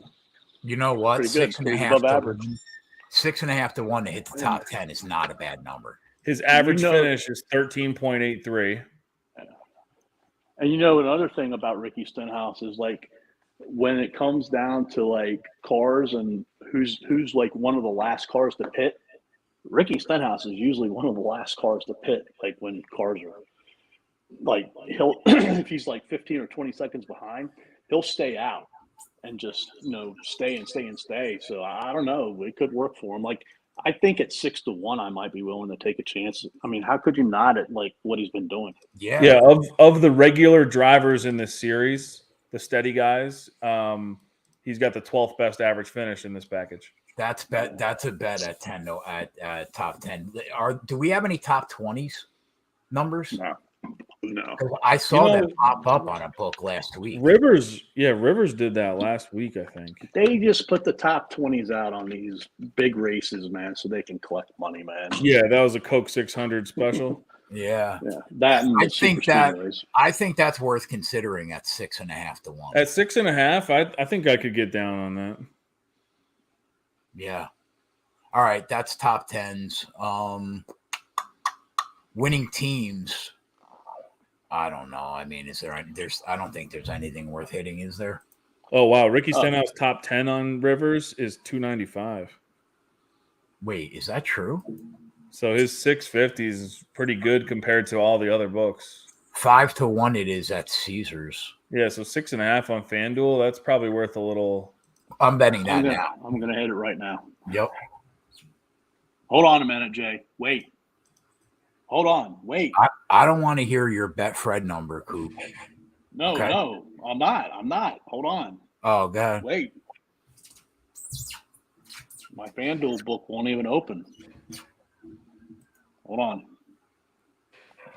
Let the peasants get it in first before you drop $1,000. And it goes down to 4. That's not nice. That's not nice. I can't help it. All right. So I got to make a fucking living. How can it not verify my location? I'm sitting in my fucking house where there's nothing worse. There's nothing worse in the world. It's the worst. Coop, Bet365 has it too. The question is, what kind of unit allotment for this? I did a quarter. I'm gonna bet a half. I was right in the middle. I was at 0.4.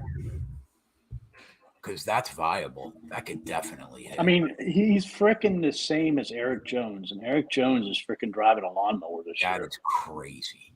Yeah, 100%. That's crazy. Every week I hear Coop, look at Ricky Stenhouse, man.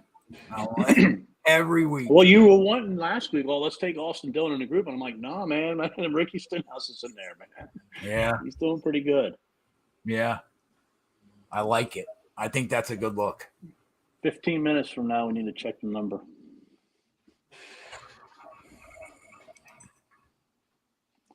All right, move forward. Yeah. All right.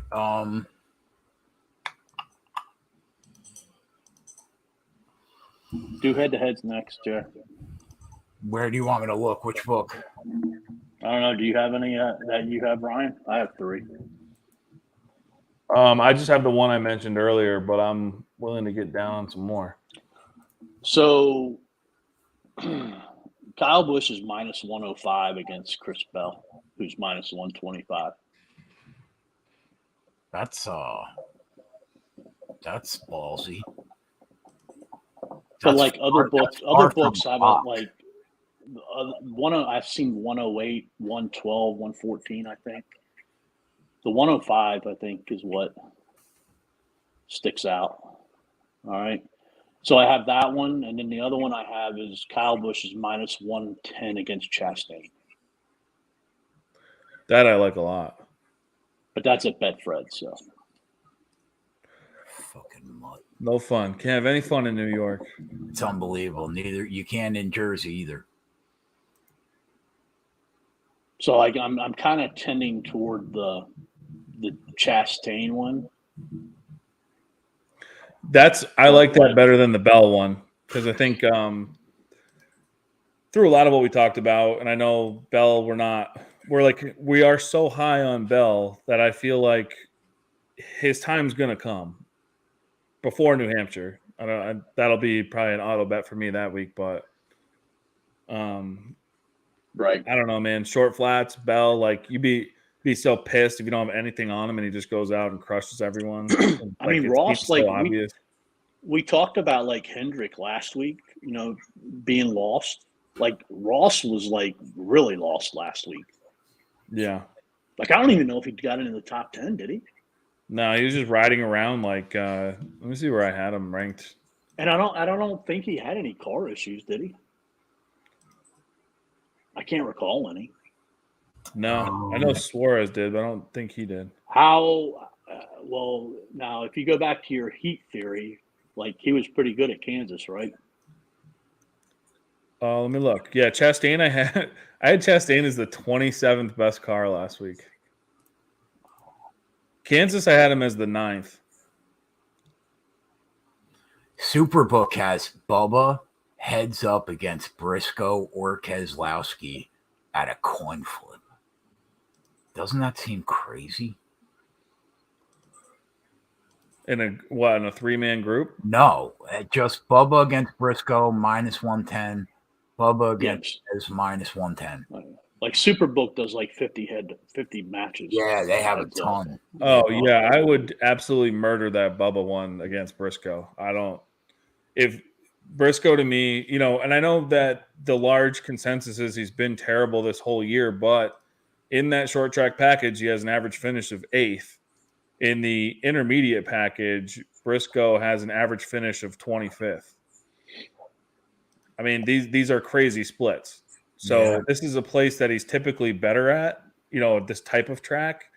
But you're talking about this intermediate package where they're just completely lost. Right.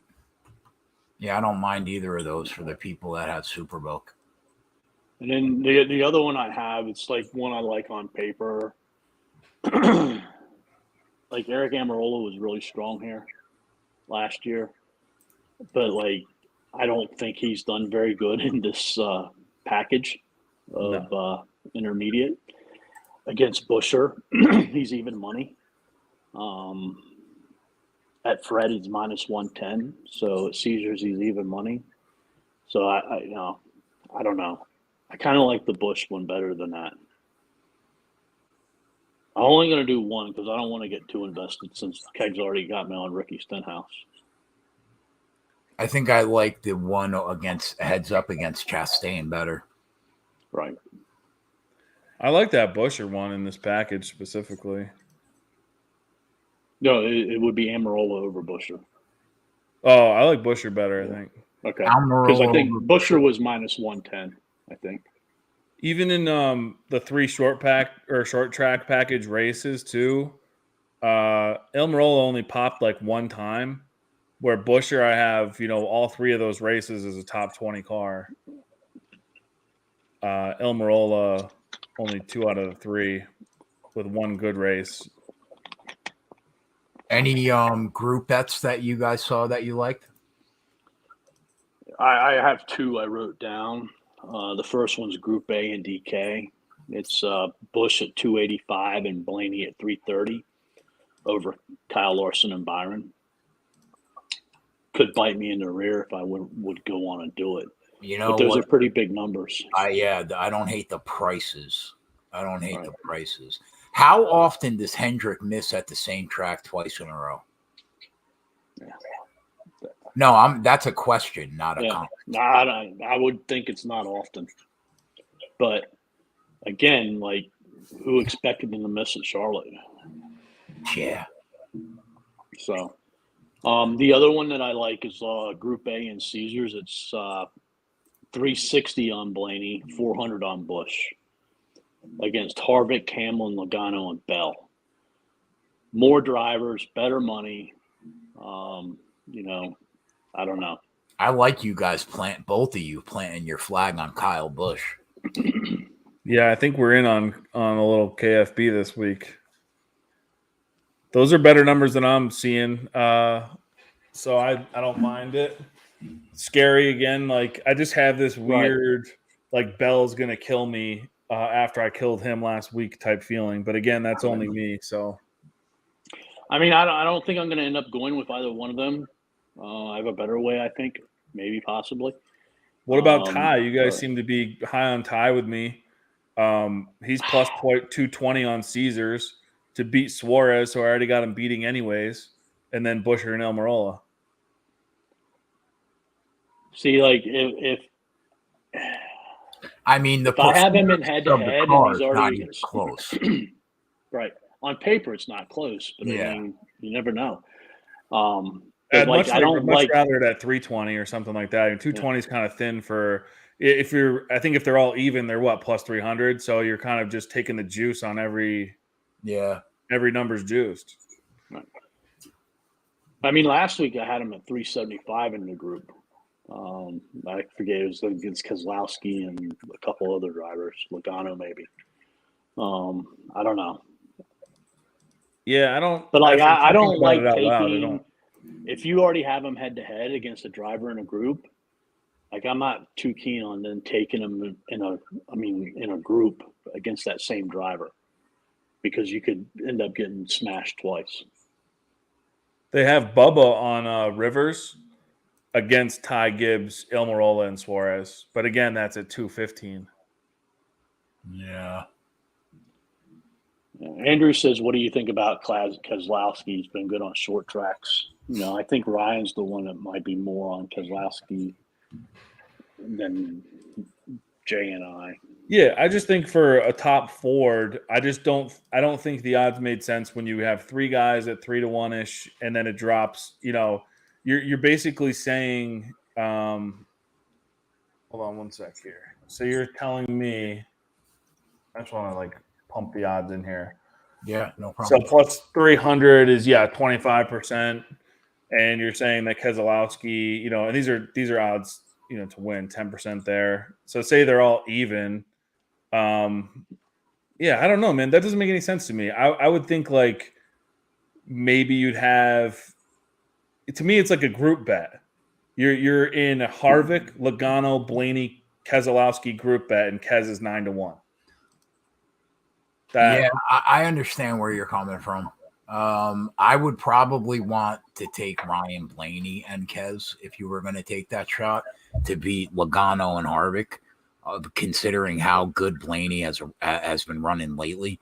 But I'm never going to tell you not to bet somebody at 10-1 to be the top Ford. That's what you can put so little on it to pay yourself or to cover some other bets, if some things fall through. So I don't know. It's, this is the thing too, is this year is a lot tougher because the numbers are so thin everywhere, and you got to be at the book when the numbers drop if you're going to bet early, because they get slashed to shit so incredibly fast. So, I've seen a lot of bettors this year, people I respect. I follow their stuff. I read everything. I see a lot of bettors this year that have won, way less unit wise than they have compared to this time last year. And I think I know and trust their stuff. I think it's just that, the margins are so thin now. If you have a bad week, it's tougher to recoup it all back up. And they're slashing your prices by like 30%, 20%. Yeah, that's what I mean. So your bad weeks now, right? You used to be able to make up a lot easier with a great week. Now you can have more okay to good weeks. So it takes a little while to build it up. Ryan, if I told you what the in-game market was 5 years ago, 5 years ago, no joke, there are a dozen people in this YouTube chat right now that will say this is true. With 35 laps to go in a race, you were able to get the leader of the race green flag at like 7-8 to 1. That's where it was 5 years ago. Yeah, that's insane. It was the softest market in sports, and it wasn't even close. I still think because of our how much we win, it's probably still the softest market in sports betting. But it's real tight. It's getting really tight now. It is. You got to be smart, and learning as I go here, and that's part of the fun, though. It's like it makes you feel even better when you get a nice win. Yeah, for sure. So I don't know about the groups, man. I think I'm going to pass on the groups. All right, top Chevy. Coop, you were talking about Kyle Busch. I'm not against that, but if I was going to take KB, I would probably take Alex Bowman at the best number I can get him at. See, that's the thing. I don't want to put too much on Alex Bowman. Would I rather bet him to win, or would I rather bet him to be top Chevy? Yeah, he's 12-1, I see, for top Chevy. Yeah. That's not and bad. See, like my thought too with Kyle Busch was like plus 500. Like, if he's one of the drivers I have to bet at that last stop, like let's say the last stop, 66 laps to go, and he's 2.5, 3.5, now I've got 7.5, 8.5 on it. Like I just think that plus 500 should be. I think it should be plus 400. But here's my question. Like, I know that both of you guys like KB. You haven't bet him yet, Coop, in the outright market, right? But like, he could have a phenomenal car and get destroyed on strategy, and like, you know what I mean? Yeah, like exactly. But like, that's what Ryan said earlier. We got to gamble at some point. Speaking of strategy, I put 0.1 unit, minor little tiny sprinkle on Eric Jones, 60-1 top Chevy. Really just because, well, one, he did it last year, but two, he is the only way this team is going to have a good finish is off strategy. So what better time to try it than on a strategy race? Ricky's 80-1 to be the top Chevy too. That's fucking nuts, man. When you consider that he's been hanging in around that top 10 lately, strong. Yeah, I'd say if Jones could do it last year, Stenhouse could do it this year. You're just fucking trying to recoup your fucking 100-1. He's going to win the championship bet. I took him. I put 0.1 of a unit on him to win. As soon as he won Daytona, I was like, he's in the playoffs. He's 100-1. 0.1 of a unit. I'm on it. I don't mind that. If I took 0.1 on Jones, it can't hurt to do the same on Ricky. But real quick, looping back, like you were talking about, like how tight it is. Like the books still make mistakes, all right, and that's why you got to look at this stuff every day at some point. Like we just found Ricky Stenhouse. There's no way he should be plus 650, okay, to be the top 10. If you go to bet Fred, all right, you can bet Kyle Busch to win the race at 900. Or you can bet RCR to win the race at 1,100. Right. That's so ridiculous, bro. They do it all the time. Right. It pays to continue to keep looking and looking. Think about how much the three of us looked at the odds board this week, right? And like we caught Ricky Stenhouse tonight at 6.5-1. That's how it happens. So yeah, definitely I'm on Busch top Chevy. I'm gonna think about Bowman. I got Jones and I took Stenhouse right there for top Chevy. For 0.2 units total, I don't really care about it. And I don't mind it. Sprinkle. I don't mind. Why not? A strategy race like we're talking about it, who gives a shit? And Chevy missed last week. They missed here last year. I think it might be the perfect time to take a couple flyers on some longer Chevys. I mean, you're talking about 1/10 of a unit, man. I don't mind that at all. If Kyle Busch destroys it with a win, good. Yeah, I don't mind that. Especially this week's crazy. 3/4 of a unit on Ricky Stenhouse in this race. But Coop, this week could be crazy. It could be crazy. This is what I always tell everyone too, though, in my channel is like, this shit's supposed to be fun anyway. So fuck it. Like I know that we're trying to make a profit. That's obviously goal number one. But like, come on, there's got to have a little bit of fun. Especially when they make these numbers so goddamn hard. Like, but I think you got to look at it. What are you doing in here? Like Jay's doing this to live a life. Yeah, that's true too. We do this differently. I don't. Right. Do this and. I'm doing this for my motorhome, which Jay's cost me a couple of accessories the last couple of weeks.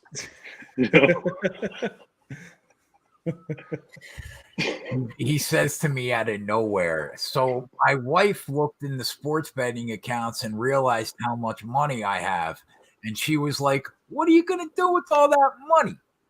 And he was like, I don't know. And she's like, I think we're going to buy a motorhome. And he was like, what? She's like, wouldn't you like to go to the races, man? In our motorhome, man? That would be fun. Oh, that's fantastic. There you go. Yeah. So you cost me a couple of accessories last month. I cost you. We made 9 units. What do you mean I cost you? Yeah. That's the last thing I did. We got new floors. That was my wife. You can't. Right. But I get what we do it for.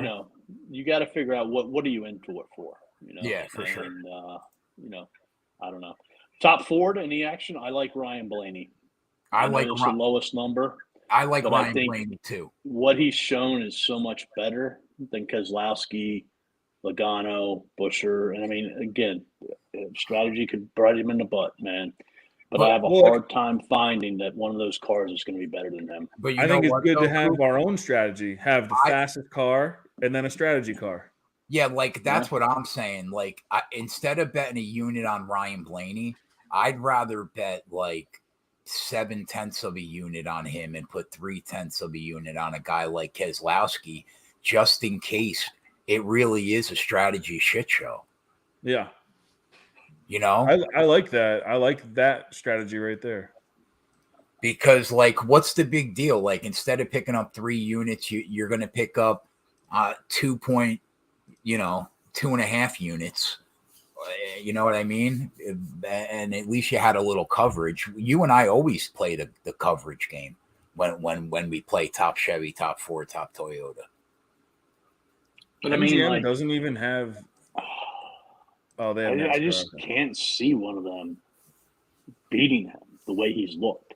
Other I than, disagree with you. Strategy. He looks like the best Ford right now by a wide margin. I'm with you. Plus, do you guys find anything better than 275 on Blaney? 3-1, I think we can get, right. Yeah, at 365 you can, but yeah, the other ones are like 260, 270. It's hard in New York, man. They don't have a lot of. I get odds to win everywhere, but the props are tough to find. What legal books are you working with right now in New York? Like the ones I got up and now, I got DraftKings, FanDuel, 2 big ones. I got Caesars, Points Bet, BetMGM, Rivers, and I think that's all of them. So you've got like 45%, 40% of the markets that like we usually have. Like I usually have like 10 outs up, Yeah, I don't have that. There might be some more in New York I could do. And if you're talking about props, I'm talking about 3 of these apps because DraftKings dropped everything. They only do top 3, top 5 now, and then like some shitty head-to-heads. They used to have top 10s on DraftKings. They got rid of those. They gave up. Yeah, for us too. Got rid of those. So Andrew asked, what do you think about winner from a starting position on FanDuel? 21 to 30 at 11 and then 31 on backs 19. Like, I don't know about that. Like, I think like it's worth maybe a sprinkle on the 1100, but I don't know. Like, you never know who's going to be there. And then, like, by the time qualifying comes, if there's anybody in there that's worth a shit, that 11 is going to go to 6 or 7 or 5, depending upon who it is. Stenhouse top Chevy for the motorhome. I just don't see a driver like, from that far back winning this race, even if it's a strategy call. Yeah, you could be right. Unless like a Kyle Busch goes out and has an extremely slow lap for whatever reason in his qualifying or somebody like that. All right. Any other props before we move on to the other Those series? are all the ones I had listed for Cup. But like in the end, like how many units do you want to go into this race at? Either one of you. Personally, like I'm looking to bet like 1 or 2 props and maybe maybe 1 outright to plant my flag on going in. I want maximum flexibility during this race. That's what I'm looking for. So, like, let's say a Bowman and a Keselowski and then come back at 40s and 50s. Are you going to drop a third on each one of them, maybe? Or are you just going to say hell no? Yeah, like I'm not against that kind of betting, Coop. Like, let's say, like, if you take 1.5 units in the outright market and you spray it on 30 and 40 to 1 guys that you think that really know what they're doing when it comes to strategy and have at least a good enough car to hang around where they could actually put that in play. I'm not against that, betting 3 or 4 guys spraying a unit and a half going into the race, but that's it, man. I want maximum flexibility in this race. Yeah, I have my one on. I don't have any long shots yet, but I have the one on Kyle Busch, and I'm not going to bet another outright. I don't think until because like you said, we could see practice tomorrow. If 13 guys run a 10-lap time, am I really going to go off and just start firing bets? No. So I think better off just waiting, and you have better money spent live. And then from a live perspective, like when do you see yourself throwing down that first live bet? Like I don't know. For me, I think I got to wait till at least halfway. Yeah, that's what I was going to say. Like it'd be toward the end. I mean, because you're probably going to fire off a little too early. If you get some shitty caution at the end or something, and you get some of that wonky strategy coming into play one last time. So you're probably going to have one bet you fired on early that maybe it works out, and that guy comes out with that 2-tire thing, and he's up front, but you're probably going to want at least one more bullet there for the very, very end. I have a question for you guys on a What was your answer, Jay? My answer is probably, I think you want to probably have something in around the halfway point of this race, at least something. Well, I think by then, like you're not going to know the strategy at the end of the race then. So at least you can place a bet that where you're comfortable, who the fastest car is. Right. Like Right. I think that going back and watching last year's race, like you can pinpoint the 3 or 4 fastest cars. It's just a matter if they get there or if they're up there already. Which one? One thing I want to talk to you guys about in the market not currently available, and that's stage 1 winner. Yes, good hit. Track position is going to be huge early, and I would think that if we're going to see strategy come into play, it's not going to be on the first stop. Right now, they're It going. Could be. No, yeah, because you get playoff points and all that other shit. Do you think they're going to have to pit one time, right, in stage 1? No, they don't have to pit at all. Oh, they don't have laps. to pit at all. Oh, yeah, that's the short one. So Right. theoretically, if this runs green and you get out, Coop, early in the race, who passed the leader? No, nobody passed Briscoe until Briscoe he blew his a tire. tire. Yeah. Nobody was going to pass him either. Cindric was in second. He wasn't coming on. What's the front row stage 1? 3-1? It depends who it is. Briscoe, if it's Briscoe, it's not going to be 3-1. I think that I know, like we hit it last week and we didn't really bet it this year much at all. This is a week though, Coop. It could be. So I'm going to, throw you a curveball. All right. So let's say again, 28 laps. You're in front, you blow the tire, so that leaves 15 laps left. All right. You don't stay out, I don't think. I think you pit. There are going to be drivers that stay out and get them stage points, but I think a winning strategy is you pit. I don't disagree with It's that. tough. If you bet it, you have to just hope that shit stays green. Exactly. Yeah. I don't think you're wrong. I don't disagree. But what do you what caution wise? What's the average? Well, there was only one race, and that's right, last year. Yeah. Well, what about the other series historically? We've had good luck with these tires, though. I mean, if you're going to look at the races, like they've seemed to have fixed any issue. So I don't think it's that far fetched. You have a tire that doesn't wear on the tracks that eat it alive. They should be able to ride around here. Yeah, that's true. I would think the first caution is more of a driver getting frustrated that he can't pass and punting somebody, or somebody who is driving and trying to pass, and their car doesn't hold on the bottom and goes up, and hits somebody versus a tire. Because here's from this. I think we have to bet it from this standpoint. If it stays I green, think you got to bet it from the standpoint that you hope that it stays green. if it stays green, you're probably and you got to take the first two drivers on the front row, 100%. even if it's Kyle Larson at plus 150. I'm with you. I'm in total agreement with you. And I think more so too, if you have a guy on the pole who would be more inclined to stay out and grab that stage win. Coop, do you remember how many times the guy that actually came out first and led the restart didn't shoot the hole and take the lead? The lead came from the first row every time. I know that, but how many times was it the car that was not leading the restart? So I'm not following. Say it again. How many times was it the driver that took the lead in the front row wasn't the driver leading the restart on the pole?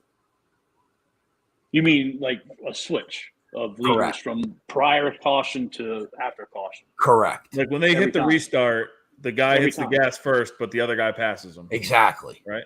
Right. Without rewatching it, I don't know. I'm still confused of what you're running now. There are two cars on the front row. One of them is in first, and one of them is in second, technically. Right. Okay?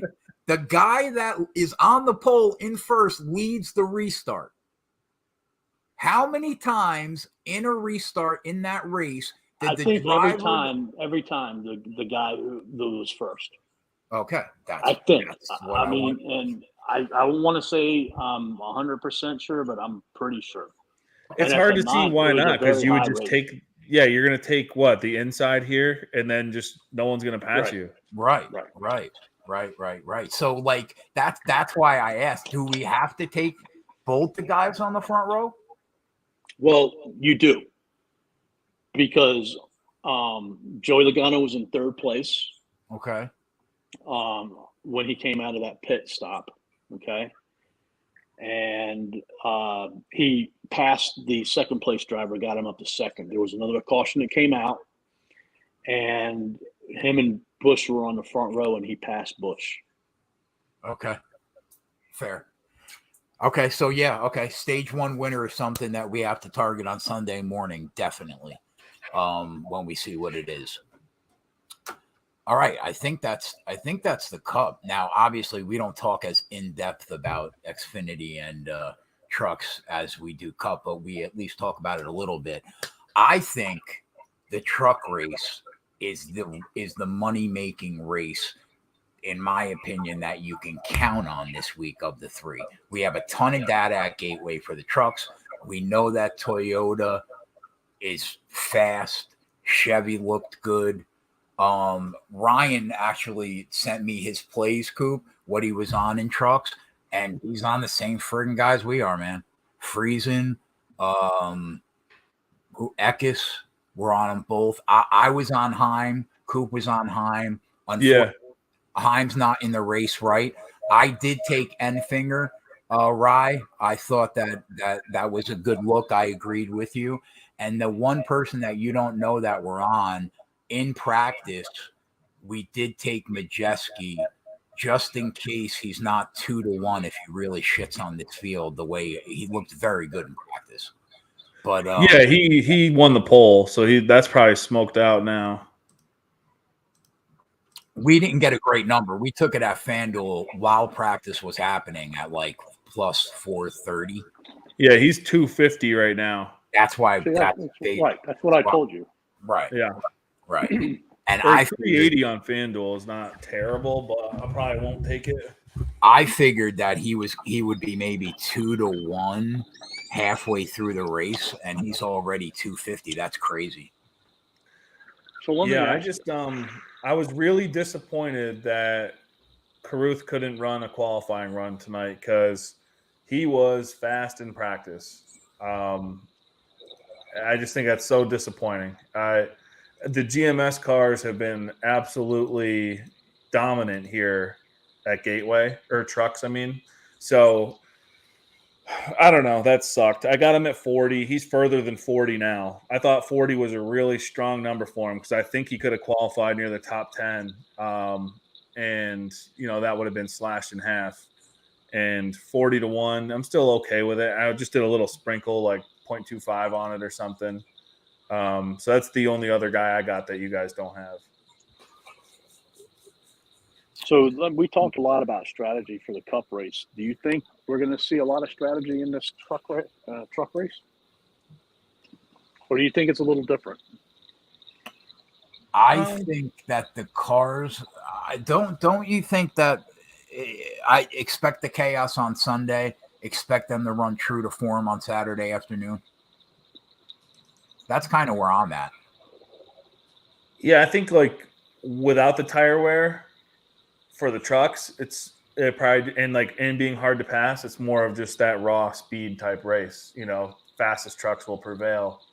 And to me, like the truck's difference in speed, I think is a little bit more than the cars, than the Cup Series. So it might be a little easier to you don't need to go that crazy on strategy. Right.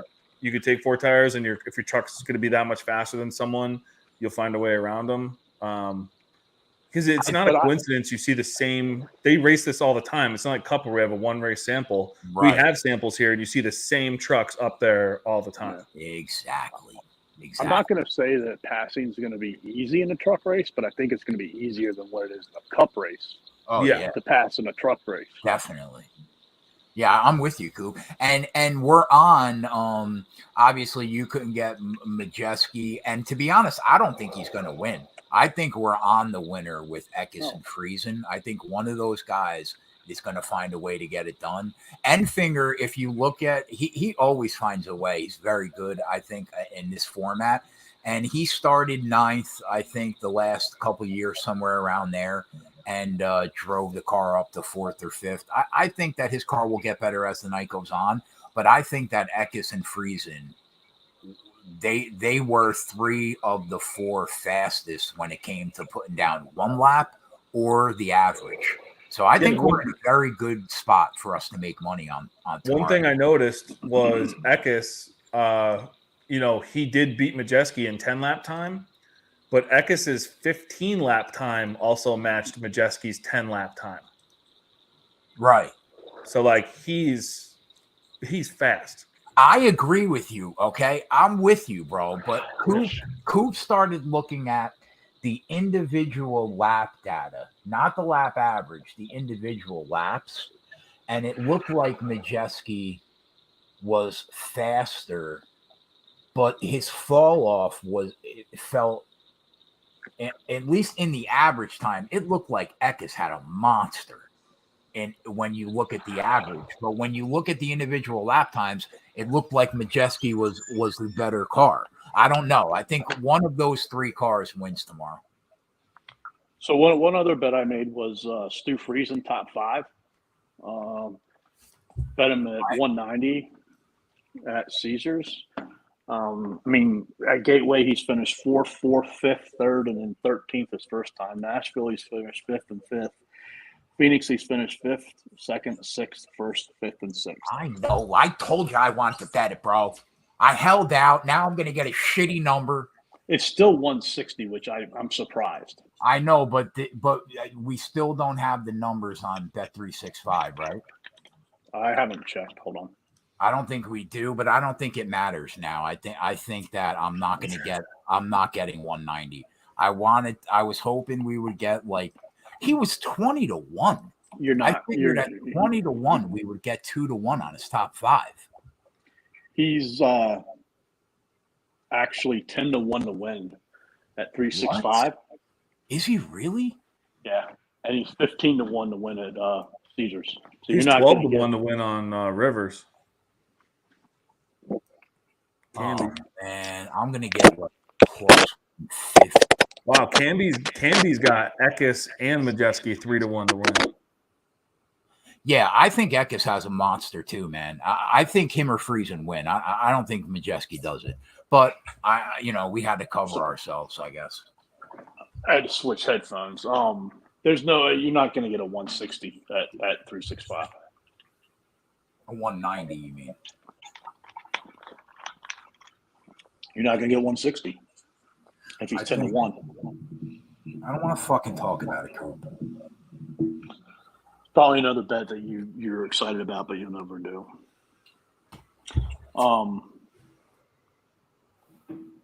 So head to head, they have. Let's see. Anything on here? They have Raja at 120 against De Benedetto at minus 150. You mentioned Raja earlier. Yeah, it's a long race. When I do look at It those is a times, it is a long truck race, man. Because what is it, 160 or 80 laps or something? yeah, it's It's there'll not be plenty much. of time. Yeah, not Plenty much of time for this. shorter than the Cup race. Raja was faster, 10 lap average by quite a bit. And those GMS trucks, man, I don't know what it is. They have figured something out here because, I mean, Sheldon Creed's good, but he ain't that good. And that truck was just dominant here every time. And it's not just him.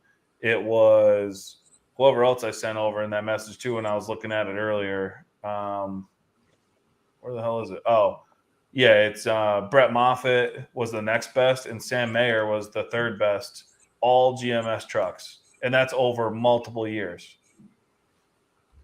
Yeah, you said Eka 7, Infantry 10, Friesen 19, Carew 40. Infantry has wins at IRP, Richmond, and Martinsville. Most dominant driver here is Creed. GMS, Brett Moffitt, next best driver rating here. 2 races, GMS. Sam Meyer, third best recent driver rating here, GMS.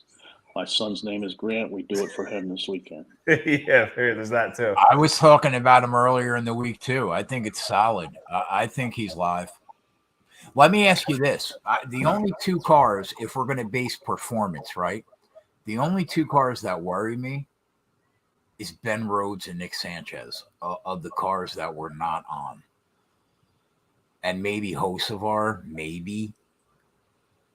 But I think Ben Rhodes looked pretty good in practice. What do you guys think about a couple of the other cars? Like Stu Friesen's plus 105 heads up against Ben Rhodes. I just like Friesen more. I do too. I bet him. I don't mind it, but I do think that Ben Rhodes is going to be pretty solid. Like Nick Sanchez plus 105 heads up. But the thing is there, JR, listen, like barring catastrophe, both of them are going to be in the top 5. Probably. Okay? Would you rather just bet the top 5 number, or would you rather go head to head? Because you go head to head and you don't bet the top 5, Ben could finish 3rd, Stu could finish 4th. Oh yeah, I'm gonna bet the Stu top 5 number if it's anywhere around plus 150. I still think there's value in the number. I don't know what it's going to be now, but I mean, is there any top 5 number up right now? Just Caesars 160. Oh, they have that right now? Yeah, Caesars has 160 live right now. Oh God! Actually, since we started talking, 145. Welcome to the fucking program. Caesar Wow. watches. Yeah, man, it burns my ass when Coop gets a better number on a bet that I like. Fucking burns my fucking ass. I don't mind Bailey Curry at 8-1 for a top 5. So back to Raja, like, what do you think about that? Like, my only concern with Raja is, does he do Raja shit? Because, you know, the guy has a tendency, bounces off more cars than Chastain. Yeah, right. I've cussed him out a few times, but I was really only on him this week because I noticed all that shit about GMS, and then I mean they have been fast. Even Dye is surprising me some weeks. More for like DFS type plays than betting, but I think he's been performing better than I thought. All these cars, all the GMS cars, trucks, whatever. Yeah, I'm with you. Fuck, I can't believe this, man. God damn it. Fucking rookie. Call yourself a rookie. Yeah, it's rookie behavior. 13 years doing this for a living. I'm acting like this. I made my first bet last weekend. But Coop, you know why I did it, man. Those Bet365 numbers are usually better. I agree. I waited and I fucked myself. But I don't think you're going to get it on a 10-1. Yeah, I don't disagree. I'm with you now, buddy. I think you're right. I didn't realize that the number went that low. Did his win number go down to Ryan? Or is it still at 15? Who? Friesen on Caesars. Freezer's is at 15, or Friesen's at 15 on Caesars. So they just moved the top 5 number. He's at 13 now on FanDuel. Yeah. All right, that's trucks. I think we have a good handle on trucks. I think we're going to do well tomorrow. I purposely, like you said, I purposely left. I didn't bet Majeski because it'll give me a little bit more ammo to bet live. If I don't blame you. I didn't want to bet him either. Coop fucking kind of made. But see, I told you I was in a different situation. I did not bet Eminger. So I only 4 or had 5 2 or whatever you got him though. When you know he's that fast, that ain't bad. I said to myself, do you want to make 2.5 units or do you want to lose fucking 3 if he wins? You know what I mean? Yeah. So not bad. I'm gonna save a couple. Whatever I would have thrown on that, I'll just have live now for the race. All right, Xfinity. I think Coop's sharpest look of the week is Sammy Smith and Xfinity. I think it's a great call. The more I thought about it, man. The only driver I had ranked ahead of Sammy Smith was Allgaier. And that's the only driver I asked Coop about, actually. Well, this number is stupid. No one can convince me otherwise that this number isn't fucking dumb. The boost on Caesars, Allgaier 11-1 to win. That is, he should be with the fastest cars. He's if not the fastest car in the series. He should be up there with them. 11-1 makes absolutely no sense. I can cover it with his top 5. I looked at it. Allgaier has a couple of wins, man, but he's really boom or bust on these road courses. Yeah, but that to me is better than just a vanilla guy. Well, I'd rather the boom or bust and get that boom for 11. That's right. He cashes tickets. Right, but then you're right, because the other piece too that I thought was all right, I have Sammy at 10. If I had Allgaier at 11, I've got 2 really good cars. You know? That's a great way to start. I wish I had that. I can't get Sammy for that right now. So neither could I. So what I did was, because I saw it too late, I talked to him too late. I bet him at 7.5 to 1 at FanDuel, which I also the theme of your week, man. What? That's the theme of your week. What? Oh, that you're late. I'm late. Yeah, that's all right, Coop. 10 grand's better than fucking 15. I'll take it. It's all right. But so what I did was I bet him at 7.5 to 1 because the one, I'm a big Sammy guy. So is Coop. The one thing that I wasn't really thinking about in this race, which Coop brought to light, was he's really good on road courses when he's finishing 3rd, 4th, but he's going up against Larson, Byron, Bowman, Gibbs, Dinger, all the studs lately have been in these Xfinity road courses. You pull all them out and it's just regulars. Sammy Smith and Allgaier, although I do think Cole Custer deserves to be the favorite. I said that to Coop. I think he should be the favorite. But I think that Allgaier and Sammy Smith fair to start with them if you don't have all those killers in the race. I think Coop nailed the piece of the puzzle that I really wasn't thinking about. So I bet him at 7.5 to 1, and then I'm going to bet him for a unit also in a matchup. That way, if he wins the race, you're still going to pick up 8.5 units. If he loses the race, you could still get that unit back on the matchup if he finishes, whatever, but wins in the matchup. Yeah. And, it still gives you, winning upside, I did the Allgaier boost for 11, and then I took his top 5 plus 140. Because when the fuck ever will there be no Cup guys, like you said, in an Xfinity race, and you're going to get Allgaier plus 140 for a top 5? This guy, like, he is the class of the field, whether people want to admit it or not. I know that these Toyotas have been strong, but there's one guy who is unbelievable this year. That is him. Can you do these rankings for all the series? Yeah. So you're saying road course specific or on the year? On the year for me talking about him being dominant. Road courses, I mean, what do they have? Coda. That's our only thing we can look at. He finished 5th there, so he did get the top 5. Right. And that had Dinger, Byron, Gibbs, that had a bunch of the guys in it. So, again, take those out. His top 5 is probably a top 3 because those guys all finished what?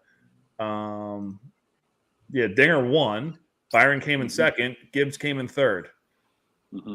Then you got the guys we're talking about. Sammy Smith comes in 4th. Allgaier comes in 5th. So, yeah, just remove those Cup guys, and there we are, 1 and 2. The only thing I hate about this is I hate betting boosts of any kind ever. I know they have that feeling about them, but like you said earlier, these books make mistakes. So I want to capitalize on what is his best number if you don't take that boost? 850, I think.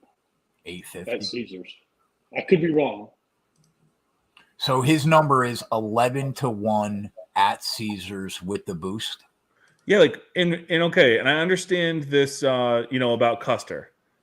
4-1 for a guy who has done nothing this year. Even when he's fastest in practice on short runs, long runs, absolute class of the field in practice, nothing. He has nothing for these leaders. Fair. I bet him.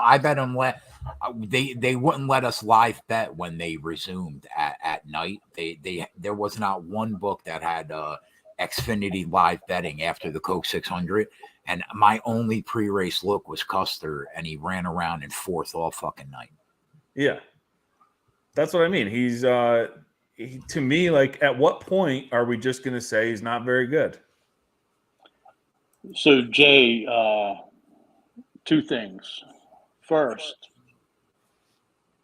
I found 10-1 at 365. But the next 2 book, on Allgaier. The next 2 books I looked at, he was 7 and 8. He's 850 at FanDuel. Pulling up DraftKings now. Well, 10-1 is the number I could quote because I'm not going to quote a bonus boost number. Why? Because not everybody's going to be able to bet at Caesars. 650 at DK. So, and then my second question is, and I hate to change the subject, but is that a dog tag around your neck? Oh, no, it was a picture of my daughter, Abby, but the picture like faded away of her. And I never took it off my neck and fucking threw it out, but it's always under my shirt. Yeah, that's why I asked, because I've never seen it before. Yeah. No, I have my dad's dog tags, but I don't wear it. Okay. Thank you. You're welcome, buddy. I'm gonna have to go back to through the video now and watch, like, how did that get out of your shirt? I'm not sure. Actually, now that you say that. Sorry. Do you guys know too that Allgaier in the 5 intermediate races they ran this year? I know they're not on an intermediate, but just a fun fact about how dominant he's been. He's the only driver who's finished top 3 in every single race, all 5. The next best has only done it twice. So I would never bet a third guy. Like, I'm down to go with those 2. But if you guys were going to pick 2 other contenders that you think could give us problems tomorrow, who do you think they would be in this race? I think Austin Hill should be the favorite. I don't know who y'all think, but I think Austin Hill should be the favorite. Really? Yeah. he's right up there with Sammy Smith, and he's right up there with Allgaier when it comes to consistency of finishes. Yeah, like he does always find a way. Mm-hmm. Well, he's a fucking savant when it comes to super speedways, obviously. Right. That's why I liked him last week. He was a great DFS play last week. I figured he'd come up through the field. I didn't think he'd make it all the way up to third, but when you get him on those big tracks and, not like he's drafting, but there's a little bit more to that, on those tracks. I love him on those big tracks. And then the other driver that worries me is Sheldon Creed. I know he's going to be fast, but the question is, does he finally have a race where he doesn't screw up some way, somehow? That 70 show never gets it done for us, Coop. He never gets it. He's up there all fucking day. I know. And he never gets it done. Right. So those would be my two worries. Ryan? Just looking through some things here. Man, I do like the Austin Hill call out. His odds suck. What's his top 5 number? Is it bettable? No. Minus 160. Yikes. That's what I mean. He's juiced to the gills here. I'd be more inclined to take the cars that have been fastest all year. Like we had the Allgaier plus 140 top 5 we talked about. How about Nemechek plus 125 for a top 5? I said to Coop, why is Nemechek 13-1 this week? And he's like, because he fucking blows on road courses. That's why. Yeah, the other guy you could consider, because he's in the car that dominates all the road courses when a road course racer races it, would be Jordan Taylor, plus 170 for a top 5. What do you think about Austin Hill plus 225 against Snyder, Custer, and Creed? Well, I was going to ask you about Myatt Snyder. Because, I'm looking at the odds, and I'm like, freaking Myatt Snyder, man, his numbers. And then I got to figure out why. I knew he finished second last year in this race, but, it was pouring rain. I don't think you can take anything out of last year's race. Well, he's in the 19th. Is he that good of a road course driver? I know the car is going to be good. Joe Graf did good with it. But is he, better than Joe Graf? I don't think so. That's his first ever top 5 in a road course. Right.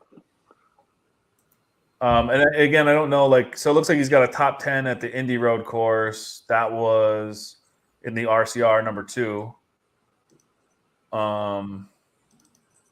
Let's see if he's ever done anything.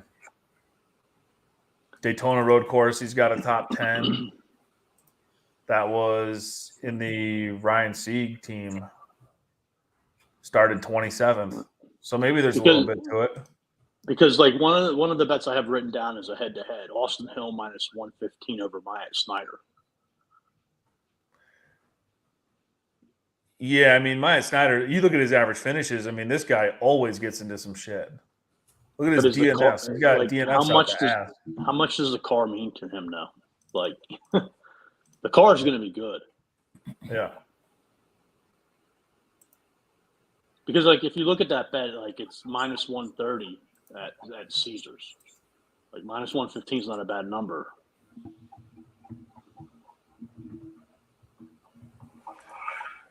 Yeah, I'm just looking up some stuff here to see.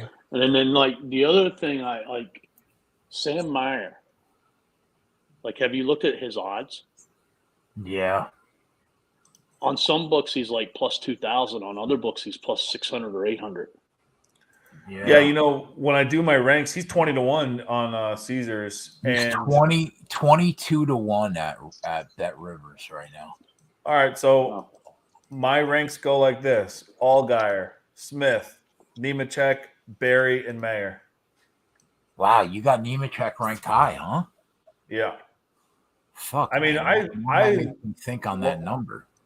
I take into consideration track type, obviously, but they've only raced one road course this year. I do look at some historical stuff, but I'm very large on following the speed this year. Because see, like I can get Meyer at 25. It's not bad at all. Like, am I just betting a number? Like, because I went through and looked at the results, and I mean, he has some 6 or 7s, but like, to me, he's almost like Raja. He's gonna Meyer you. The fucking guy screws up some way, somehow every week. He does. Realistically, can Parker Kligerman make noise in this race? Did the road course he won at last year, did it have any Cup drivers in it? I think it was, Mid-Ohio maybe? Yeah, he's in Ohio. I could check. No, I think he was I don't know if it had Cup guys, but he was battling Zane, I think, at the end. That was a truck race, right? Not a Xfinity. Yeah, that was a truck one. Okay. I mean, he's good on these courses. He was dominant that race. So I have a couple top 5s I had written down too. I had your Allgaier plus 140 at MGM. Nice. Sammy Smith, even money. I know the number sucks, man, but like you got to think the guy finishes in the top 5 if he doesn't screw something up. I don't disagree. Sammy Smith. Minus 120? No, even money. Even nice. Yeah, I don't mind that at all. And then I had where was that? MGM. They're down now. I don't know if they'll even come back up. I was shocked to see it. I don't think I've seen top 5s on MGM before for trucks. Yeah, and then, they of course don't have that for me. The last one that I had was Meyer plus 250 at Caesars for a top 5. Not bad. What's his trajectory been the last 4 to 5 weeks, Sam Mayer? I'm sure he's been in accidents or screwed up some way or another. I don't know what his last couple results are, but so it's funny, guys. I was looking at Parker Kligerman when you brought him up, and I saw like, oh shit, he's got a top 5 at Watkins Glen back in 21. Let me pull up that race. The top 3 in that race: Austin Hill, Nemechek, Creed. Huh. A lot of names, a lot of familiar names coming up. I don't mind Hill now. But see, this is a non-competitive pit stop race too. Wait, what? The pit stops aren't live, so when the stage ends, like they come in, and if you're in first place, you leave in first place. Oh, I didn't know they weren't live this week. I don't know how I feel about that. This is also a gimmick turn 1, isn't it? Turn 1's not wide enough for everyone to fit through. I don't recall that. I don't know. Yeah, I think it's a gimmick turn 1 race, so some shit could go down. I think now that I remember it is, you're right. And it's really gimmicky. Yeah. Yeah. Because I remember them coming off and it's like they go down and whoo, like that or something. Yeah, we'll see. So I remember it in the rain. Yeah. It's not like a Indy road course type of gimmick, but it's not far behind it, I don't think. How many cautions were there here last year? A bunch, because it rained the whole race, I think. Yeah, I'd say last year's tough to look at. It's cool to see, you know, even in rain if someone drove well here though, but like, I mean, that just to me means like the only way you make headway in this race is on the track. Because nobody's going to stay out at the end of the stage because it's 25 laps. And I imagine it's 25 laps because that's about what their gas, mileage is. Do you think that we need to bet Austin Hill top 3 at plus 160?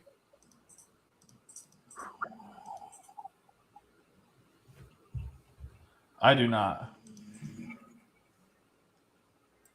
You brought up that gimmicky, man. The Corey, the pit stops aren't live because all the pit crews are in St. Louis at the Gateway race. So they'll have people like myself and Jay and Ryan changing tires. It'll be very slow stops. Corey, whoever you see at the fucking Jiffy Lube in Essex County, bro, I'll be changing tires.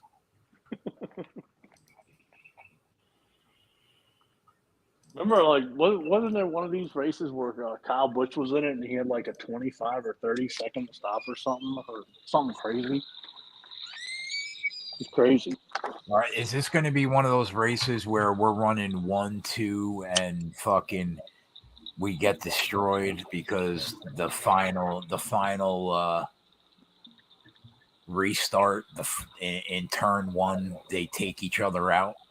Like, is that what we're going to be dealing with?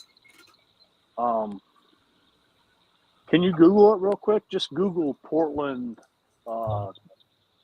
turn 1 or see if something comes up.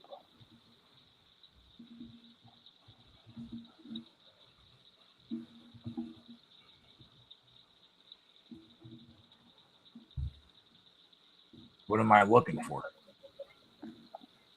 A video of that first turn. Oh yeah, I could see that. Yeah. I can actually play it on the screen. How bad is it?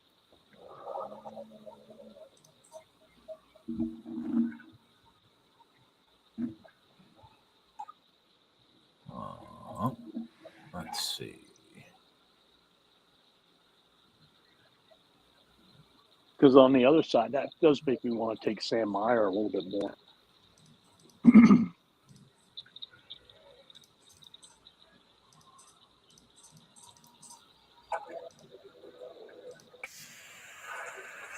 Did you see any other long shots out there that you might be interested in?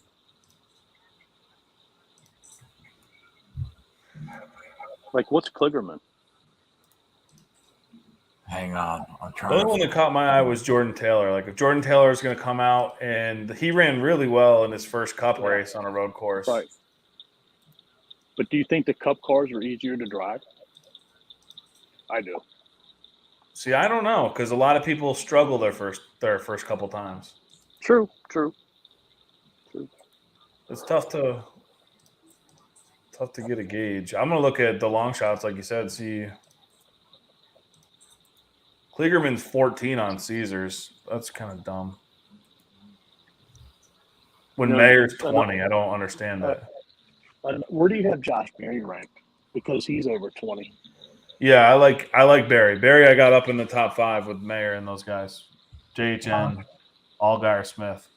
Josh Berry season. So Barry 18, Mayer 20. I don't mind. I don't even mind like Hemrick at 30 if there is a little mayhem. But doesn't Hemrick really stink at these road courses? Not from what I looked at. I can. What about Brandon Jones? He's one that's 50-1. That one caught my eye too. Yeah. How pissed is that team that Gregson's gone? Like how pissed is Noah Gragson? Yeah, exactly. That he didn't stay in Xfinity. Oh yeah. And he took this dog shit ride. But like, how can he not take a shot at Brandon Jones? Like, I know he's freaking wrecked every time, but like, wouldn't this be a race where like he surprises everybody and comes through clean somehow? I'm gonna put this on the screen and play this video. Hemrick's really good on road courses, man. He is. Yeah. You're making me want to take a unit now and bet those 4 drivers. Oh, Daniel Hemrick, yeah, he's shown up on road courses, Scoop, to screw us up a little bit. Yeah, he's got two top 5s in Ohio out of only 3 races. 2 out of 4 top 5s at the Charlotte Roval. He can pop. 2 out of 5 top 5s at Road America. 1 out of 2 top 5s at the Daytona Road Course. Yeah, he's definitely alive for a top 5.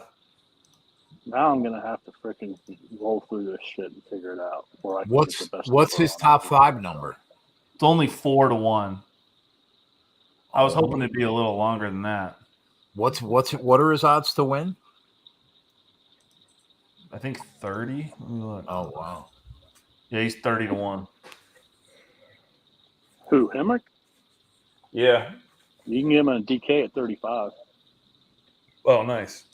Yeah, so like say you get a late race restart and he's running around that top 5 and he's the one that survived turn 1. This turn they're coming. Oh no, it's still under caution. Yeah, I'm trying to fast forward it to when it's actually going to start.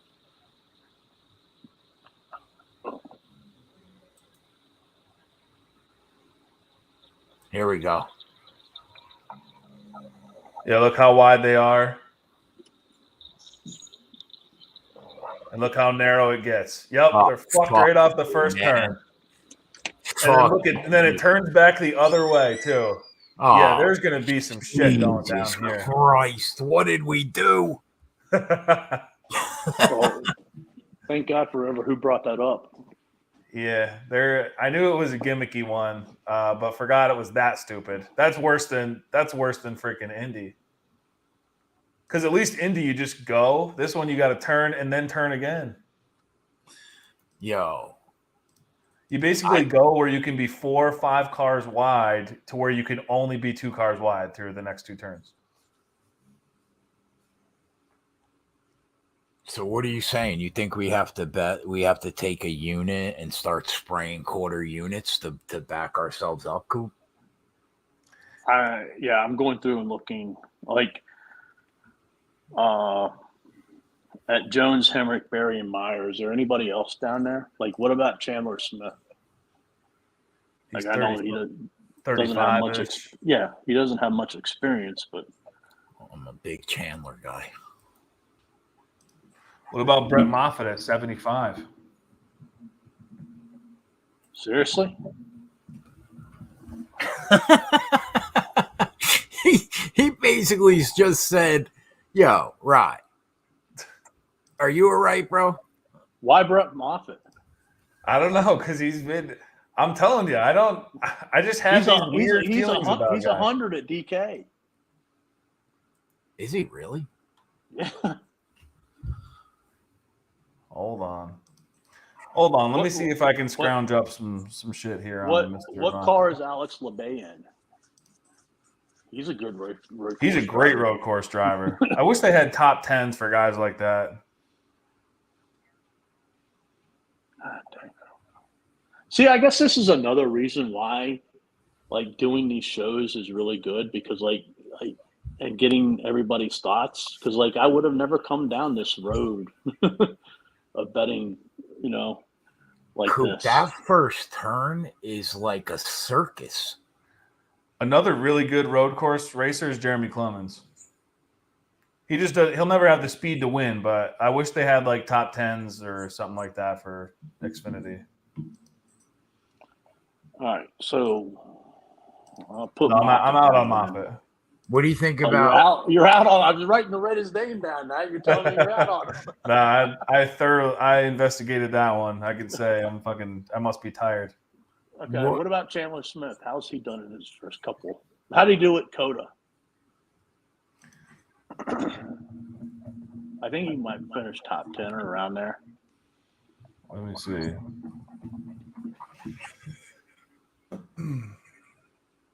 Johnny said we got fucked in this race last year. We probably did. No, yeah, Chandler got boned at Coda. I didn't know you do these ratings for all 3 series. Yeah, I don't do like DraftKings projections for all 3. Just with the quick turnaround times, I can't do DFS for it. But for all the stuff I can do early week and rank it out and do my true performance ranks, I do that for all of them.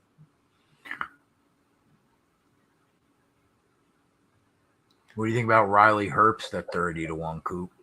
I'll pull up 2022 true performance ranks on road courses because then at least we have a 5-race sample on it. Yeah.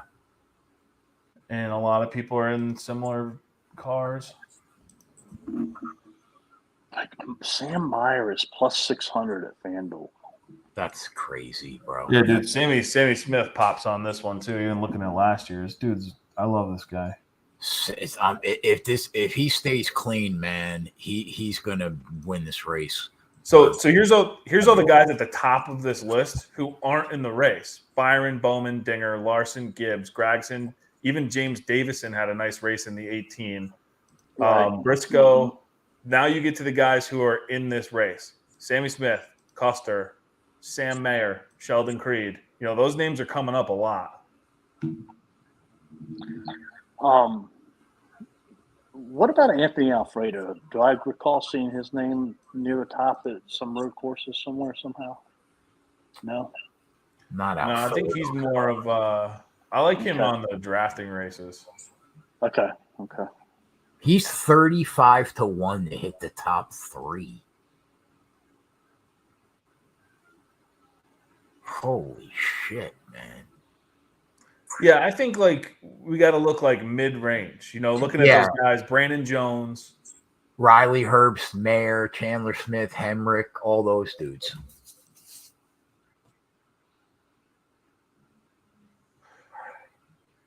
Brandon Jones had he had 4 top 10s in the 5 road course races. Oh no, he had 3 out of 5 last year, top 10s. So you had 2 top 5s though. Daniel Hemrick is not even listed on FanDuel.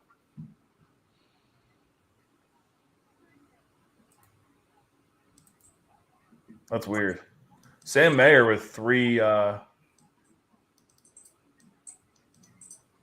times I had a true performance rank inside the top.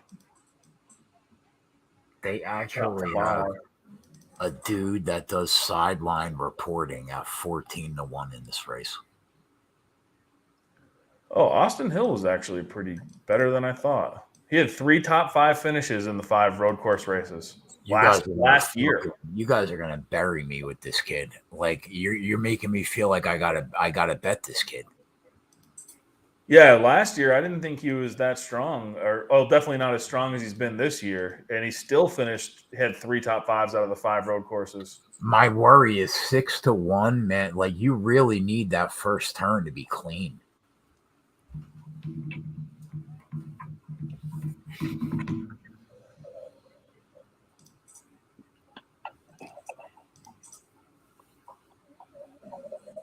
It depends upon which way you look at it.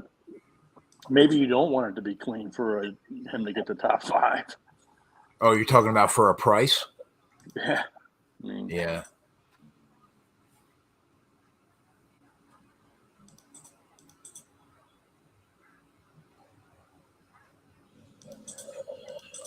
So are we in agreement that we're going to pull the trigger on Allgaier? I already have. Where are you at, Coop? Well, I mean, I got Sammy Smith. If I add Allgaier and then I add these 4, that gives me 6 drivers. Hell, one of them's got to win. And you're only, 3 units invested at that point? So, yeah. Man, Austin Hill scares me now. Oh, yeah.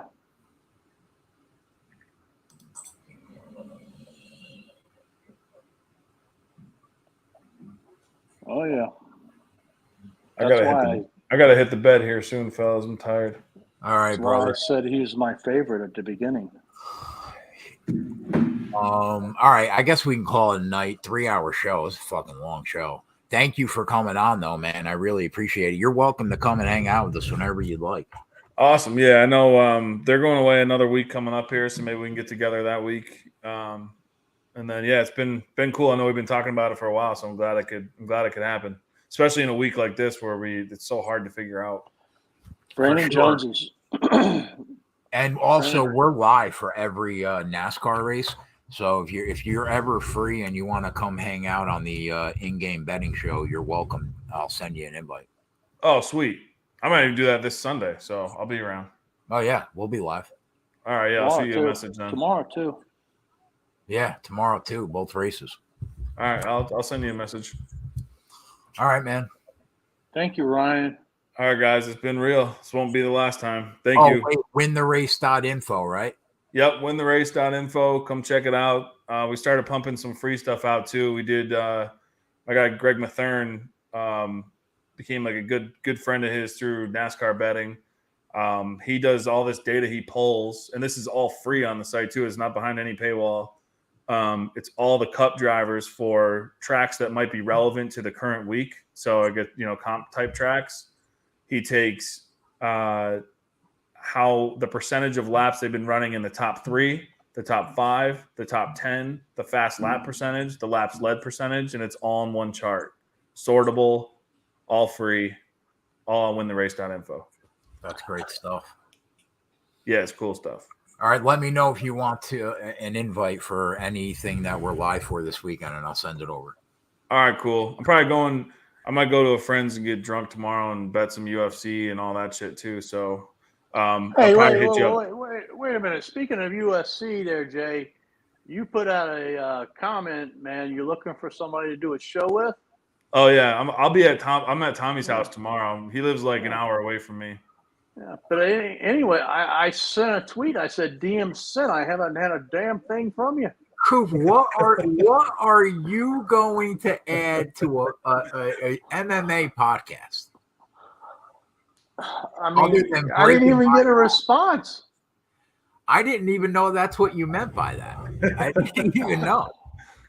Oh, damn, break Coop. my heart, man. All right, Rye, get out of here if you want to go to bed. All right, guys. It's been real. Thank you again. I appreciate it, guys. Thank you so much. Thanks. Thank you.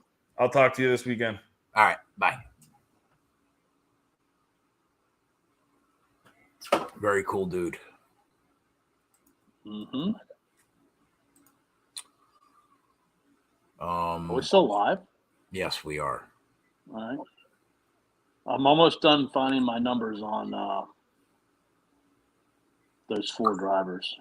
Corey said Friesen top 5 came back at Bet365 at plus 170. Well, you better bet that. Yeah, I'm betting it. Like right now. Unbelievable. Man, I'm off my fucking game this week.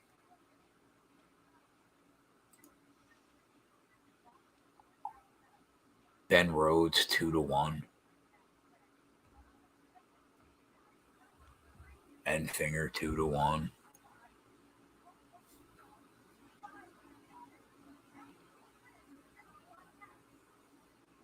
All right, I bet that, Corey.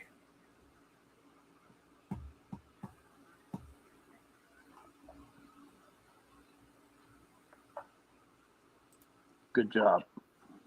I'm surprised why it came back at why it went up. He said it was down at 145. Yeah, I'm not sure. That just tells me that we would have been right. If Friesen isn't that strong in practice, we get that number. All right, so I don't have Superbook. Right. So the best number I found on Barry and Meyer were at Fred at 25. Okay. You can get like 22 other places. Hemrick 35 at DK. And Jones 5,000 at Caesars and Fred. Hemrick, Jones, Berry, Mayer are the 4 that you want to go with?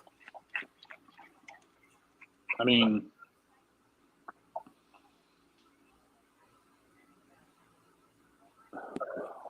see, even Johnny says put me in the MMA show.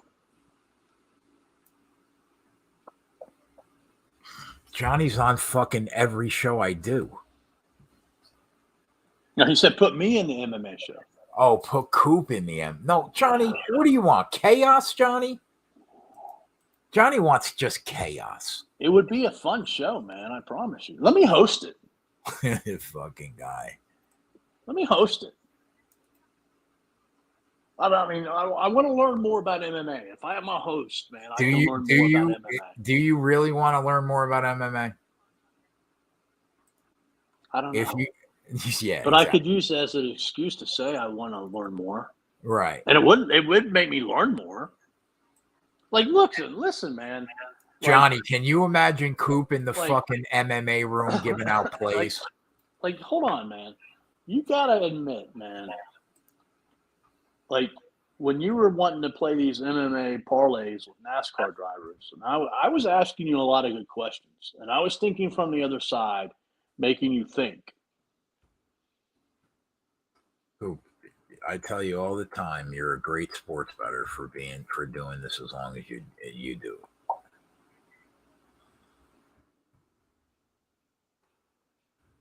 I would love to have you on a fucking MMA show.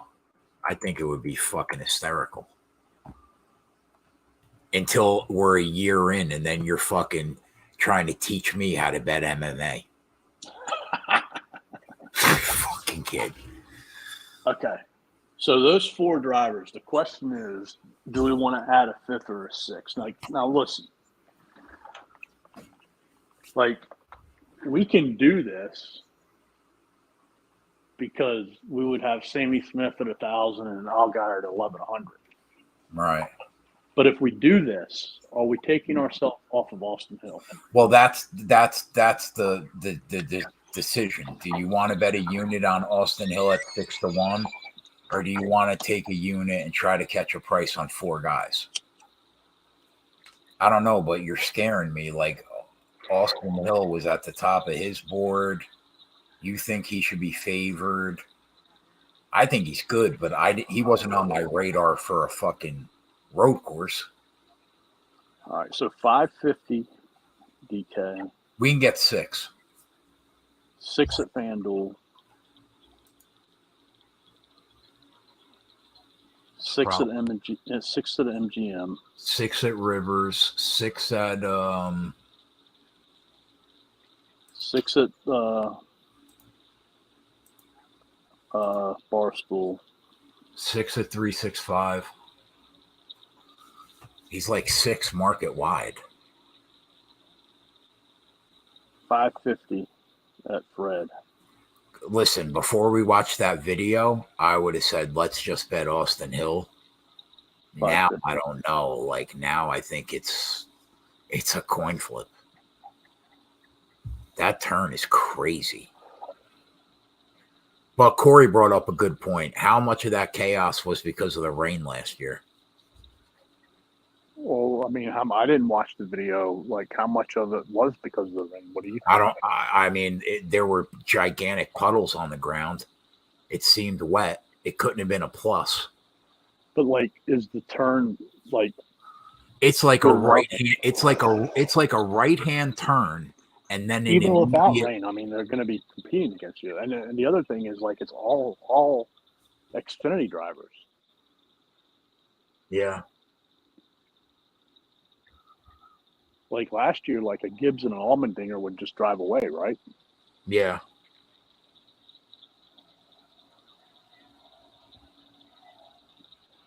Can you pull up, like, Google every caution at Portland last year or something?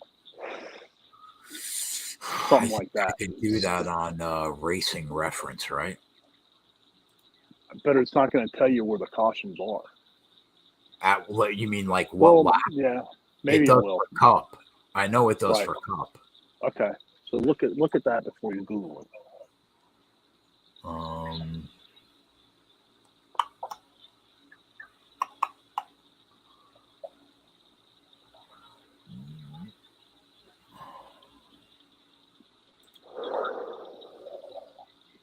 Fucking midnight, huh? Got me working overtime tonight, bro. All right, yeah, there were 1, 2, 3, 4, 5, 6, 7, 8, 9, 9. All in turn 1. Or that first turn or whatever. Actually, it tells you the turn, Coop. Oh my God. Isn't that what you just said? It would tell you? Well, the first caution came out. Number 1 was slow on the track. That might have been That was Sam Mayer, right? Is Sam I Mayer don't number? know. Yeah, he's he's car number 1. Yeah, that might have been him when he drove through. The second caution came at the end of stage 1. Third caution came accident in turn 4. Fifth caution was debris. Sixth caution end of stage 2. Seventh caution debris. Eighth fluid on the track. Ninth fluid on the track. 10th debris. Average green flag run was 4.9 laps. So we know that there weren't a lot of cautions brought out from that turn. Right. But is there a lot of passing from that turn? Yes. Just from that one turn that we watched, it looked like, yeah, definitely.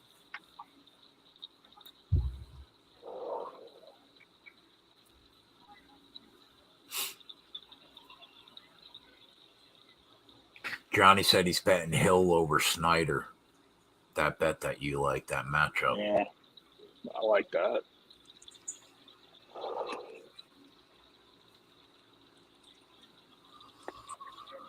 All I know is that if we go the one route and the other route happens, we're going to be annoyed either way.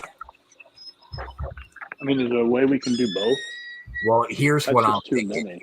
Let me tell you why I lean personally towards you and I taking Austin Hill. Because if we really wanted to bet quarter units on those drivers, maybe we're not going to get 30-1. But I think we would at least get a number good enough in during the race if we felt it was warranted, don't you think? Say that again. If we take Austin Hill at 6-1, chances are, unless something bad happens, that's the best number you're probably going to get on him during the race, right? Yeah, because like you're right there on Racing Reference. Go to some of the races and see where he qualified. Who, Austin Hill? Yeah, but you got to take out the Cup drivers too. Johnny says they did race the Orca race there today, Johnny, and he said it was a shit show. He started second, finished third at this track last year. I mean, that had Gibbs in. Yeah, Dinger won. That was Dinger won the race, and Myatt Snyder finished second. Yeah, but like Gibbs was up there too. Gibbs last year, because he led a bunch of laps. He finished 7th. Yeah, but he led a bunch of laps. Led 42 laps. Yeah. Snyder led 19. Is he a threat to win the race, you think, Coop? I don't know, man. I mean, like I said, I know he's in that. But he started 25th. When did he lead? Like, is the question too. Can I find that? Oh, I think I can find that out. Yeah, you can find that, but it's not going to tell you like why. Like, who did he take the lead from? He took the lead from Andy Lally. Yeah, so like it was some off sequence somehow or something. Snyder led from lap 47 to lap 62, and then he led from lap 69 to 71. Who passed him? Gibbs or Allmendinger? Dinger to win the race. Because I remember this race too. Like Dinger ran off the track like 2 or 3 times, or had a lot of issues at the beginning of the race. I remember, and he was way in the back.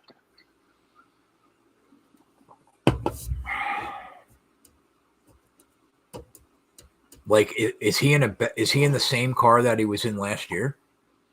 No, he's probably in a better car. He's in a Gibbs car.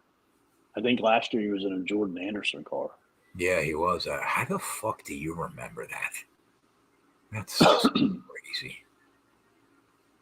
Yeah, you're right. So he's in which car from last year? Do you know? He's in the 19 car, which I don't think they had last year. Yeah, Brandon Jones. He would have been in an 18 car or something. I don't know. Well, Brandon Jones was in the 19, and the 18 was Connor Mozak. Oh, Gibbs, that's the car. That's probably the car, right? Yeah. Yeah. Who Listen, cracked? I can't bet him at his numbers. I don't know. Yeah, I don't even know who the fucking guy is. I literally don't know who the guy is. And I bet this every week. Like if I just had to look at this and you told me, like, I would think Austin Hill, Sammy Smith, Sheldon Creed. They're the top three from like winning the pole or qualifying and stuff like that. Right. Oh, can we see where do I have to oh yeah, we could see here who is on the pole. Anthony Alfredo was on the pole last year. See, that's why I brought up Alfredo, yeah. Austin Hill was second. Hemrick started third.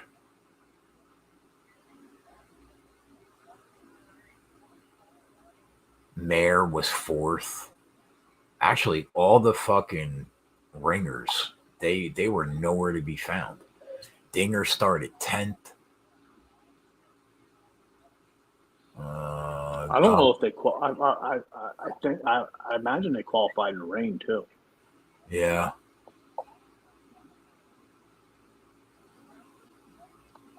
But then, like, back to Ryan's point, man, like, it would be fun to bet those four at those numbers. Mm-hmm. I do think that we would probably get decent numbers. Like, at what point do you think that those guys are still probably 20-1? Well, actually, if they qualify well. Well, obviously, it's not going to take much to move Sammy Smith. I mean, Sam Meyer, because considering he's like 6 and 8 at other books. Where did these? I don't think I've ever seen like that much of a discrepancy. Yeah, that's a big one. I mean, when you look at the numbers, right? Sam Mayer started 4th last year. Josh Berry started 19th. So you might get a better number. Let's say this holds true. Maybe the number goes down on one. Maybe the number goes up on another. Right. You know, Brandon Jones started 22nd. If he starts there again, you might get a better number. So, and like, I really don't care where they start if it's that far back, because you're just betting like on chaos. And, right. Austin Hill is going to be 4-1 if he's on the front row.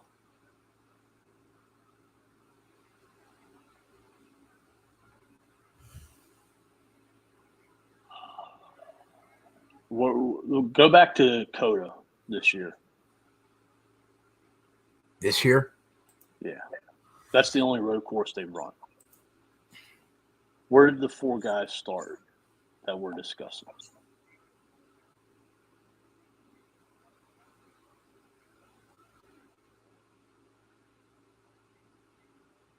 Coda's in Austin, right? Yes, not Fort Worth. Dinger got the pole. Sammy was in row 1. Gibbs was 3rd. Sheldon We're not Creed. talking about. We're not. No, we're what? All right. Where did Meyer start? 14th. Barry. 15th. Jones. 26th. And Hemrick. 11th.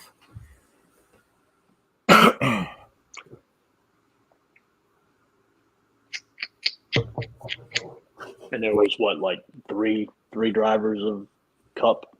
Byron, Dinger, That might be it. Well, Gibbs. Byron Dinger Gibbs. So really, they still didn't break into the top 10. Austin Hill started 12th, had engine issues. Right.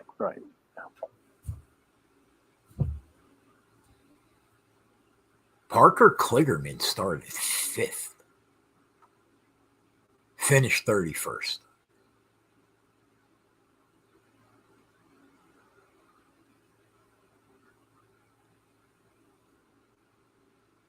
I think we should take Hill Coop. And if we want to spray a unit, fucking. Because, I mean, I think, like, well, of those 4, like, I know Barry has some top 5s, and Meyer has some top, well, Hemrick does too, right? You said. Ryan said that, yeah. Actually, you know what? I don't think we should take a third guy. I think it could hamstring us during this race. I haven't bet Allgaier yet. I haven't either yet. I have one guy, Sammy Smith. I have him at a worse number, but I'm going to bet a matchup, so it'll be like 8 plus 850. What matchup are you talking? I haven't decided yet.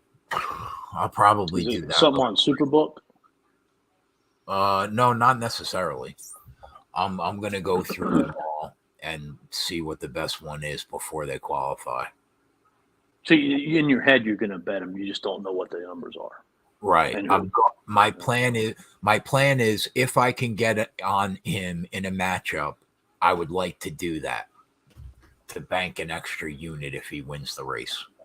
If I can make it work. But I do think that it could leave us in a spot where we're on 3 guys going into the race, and then some chaos happens, and well, he doesn't have a winning car anymore. I don't know. Where did Allgaier qualify? In Texas.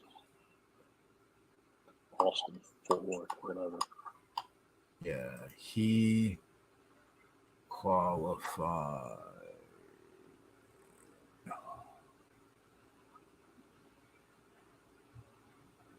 8th. Because I was thinking, like, maybe we would bet Hill and hope that Allgaier doesn't qualify well, and maybe we could get a 15 on Allgaier. Right. Yeah, he started 8th, finished 5th. I don't even know that number. Like the wrong number there. Philly is the 6-1 at FanDuel, not the 22-1 at DK. He shouldn't be anywhere near 6-1.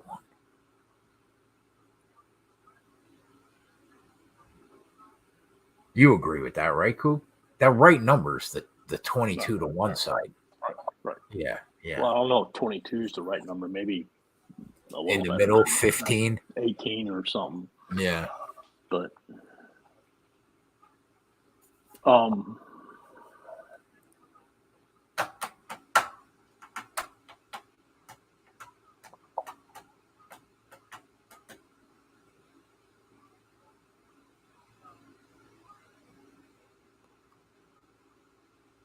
I do think we should probably bet Allgaier, though. I think that number is good enough to bet him.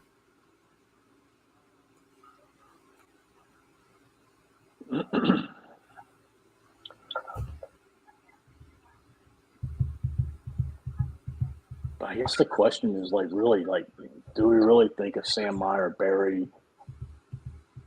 Hemrick, or Jones has the car to put themselves up front to where if a chaos did happen, they could take advantage of it? Right.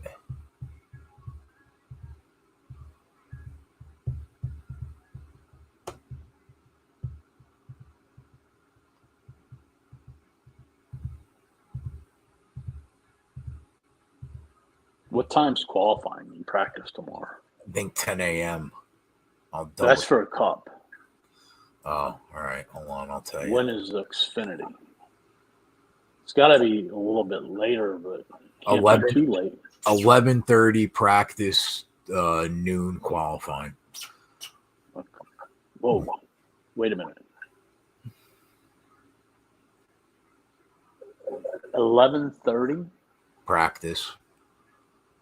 Holy shit! Noon qualifying.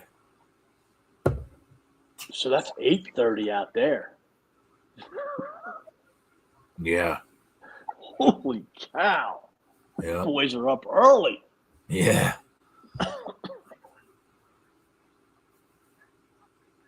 Like, which one of them has the hangover?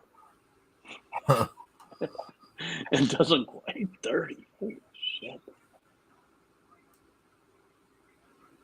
Like, I remember them, like, at one of the cup races or something, doing a 9 o'clock practice or something, like at Barnesville or Richmond or something. I don't know. 8:30 though. I mean, shit.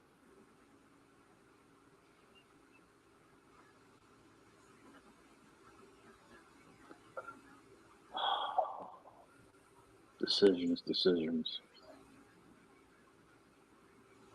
I mean, definitely. I think we should definitely take off because of the number relative to his car. I think that warrants probably betting that number. Like, the other piece is like,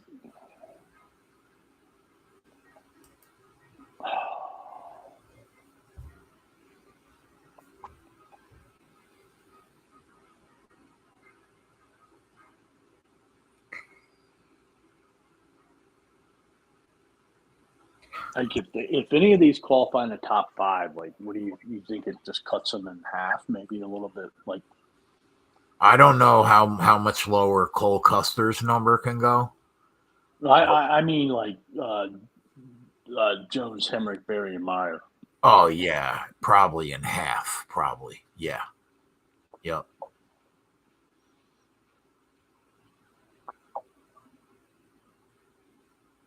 Probably in half. But you know how these road courses go, right? Like Sammy Smith and Hill could put the field to bed by 4.5 seconds, and then maybe Mayer and running around in 7th and 8th. And if there's chaos on that last restart, who the fuck knows?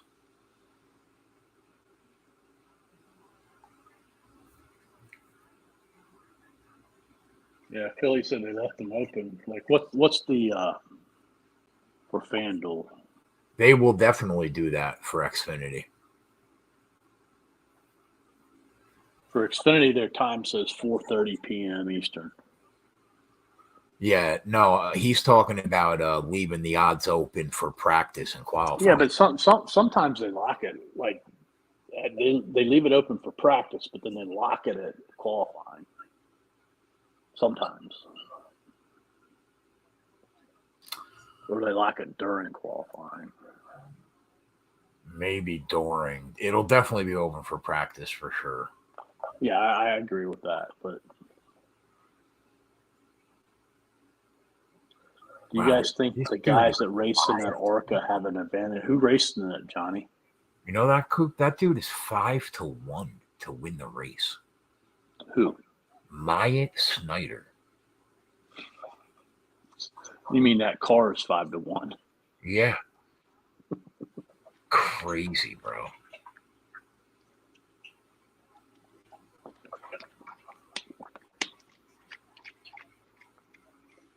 I mean, I guess the other question you got to ask yourself is, like, how much money do you want to win off of these guys? Like, do you do a half a unit between all 4?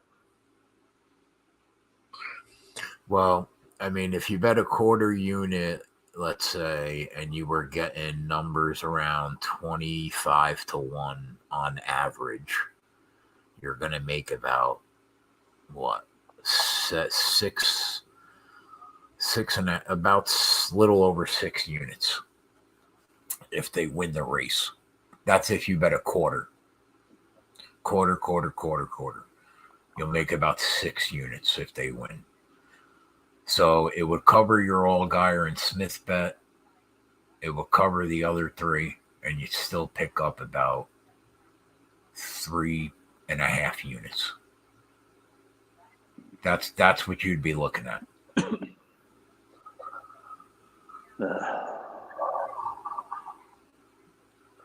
So Johnny, you said Custer and Herbst. I do think that would be an advantage for both of them, but definitely more for Custer because just running the race gives you a better idea of where you want to, where your breaking points are and things of that nature. So it could definitely help Cole Custer and Herbst, but I think Custer would be the bigger beneficiary out of it. Custer's 390 now at FanDuel. Man, I ain't butting that shit. Yeah, it's low. I do think that he's got a fucking shot to beat us. Definitely. Oh, yeah. But it's low. That's low. But I wouldn't be surprised if Cole Custer comes out and qualifies 13th. Yeah, could happen.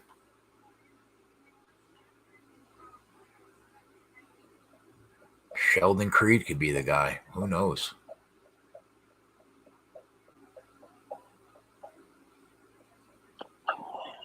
Austin Hill or Allgaier?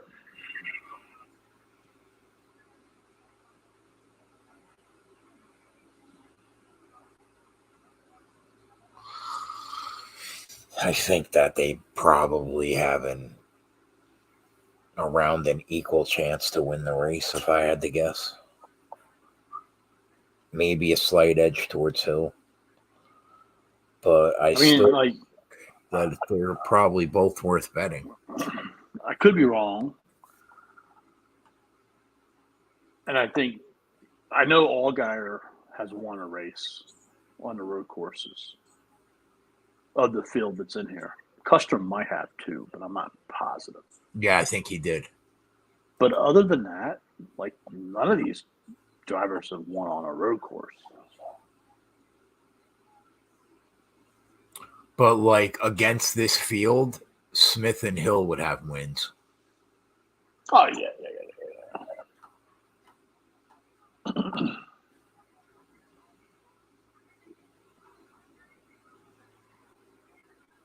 I mean, you could we could bet Allgaier and then just take Austin Hill at Caesars to beat Snyder, Creed, and Custer at plus 225. At least it could cover those bets. Yeah, but I don't think that's a guarantee. Yeah, you know what I mean? Yeah, that's true. It's not a guarantee.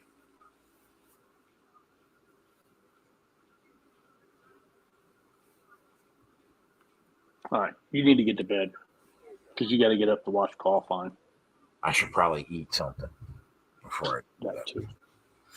All right, my friend. If you're around, I'll send you an invite if you want to come hang with the boys tomorrow. Yeah, I'll be there. My guy. All right, boys. Good night. So what are you going to do? Are you not going to bet Allgaier and Hill? You go to bed and think about it. Coop. I don't know, man. You get up fucking early. I'm going to be getting up running to the television to get there before fucking practice starts. Well, this practice is until 11:30, so. Oh, this is the later one? Oh, okay. Yeah. Cup starts at 10. Fair play.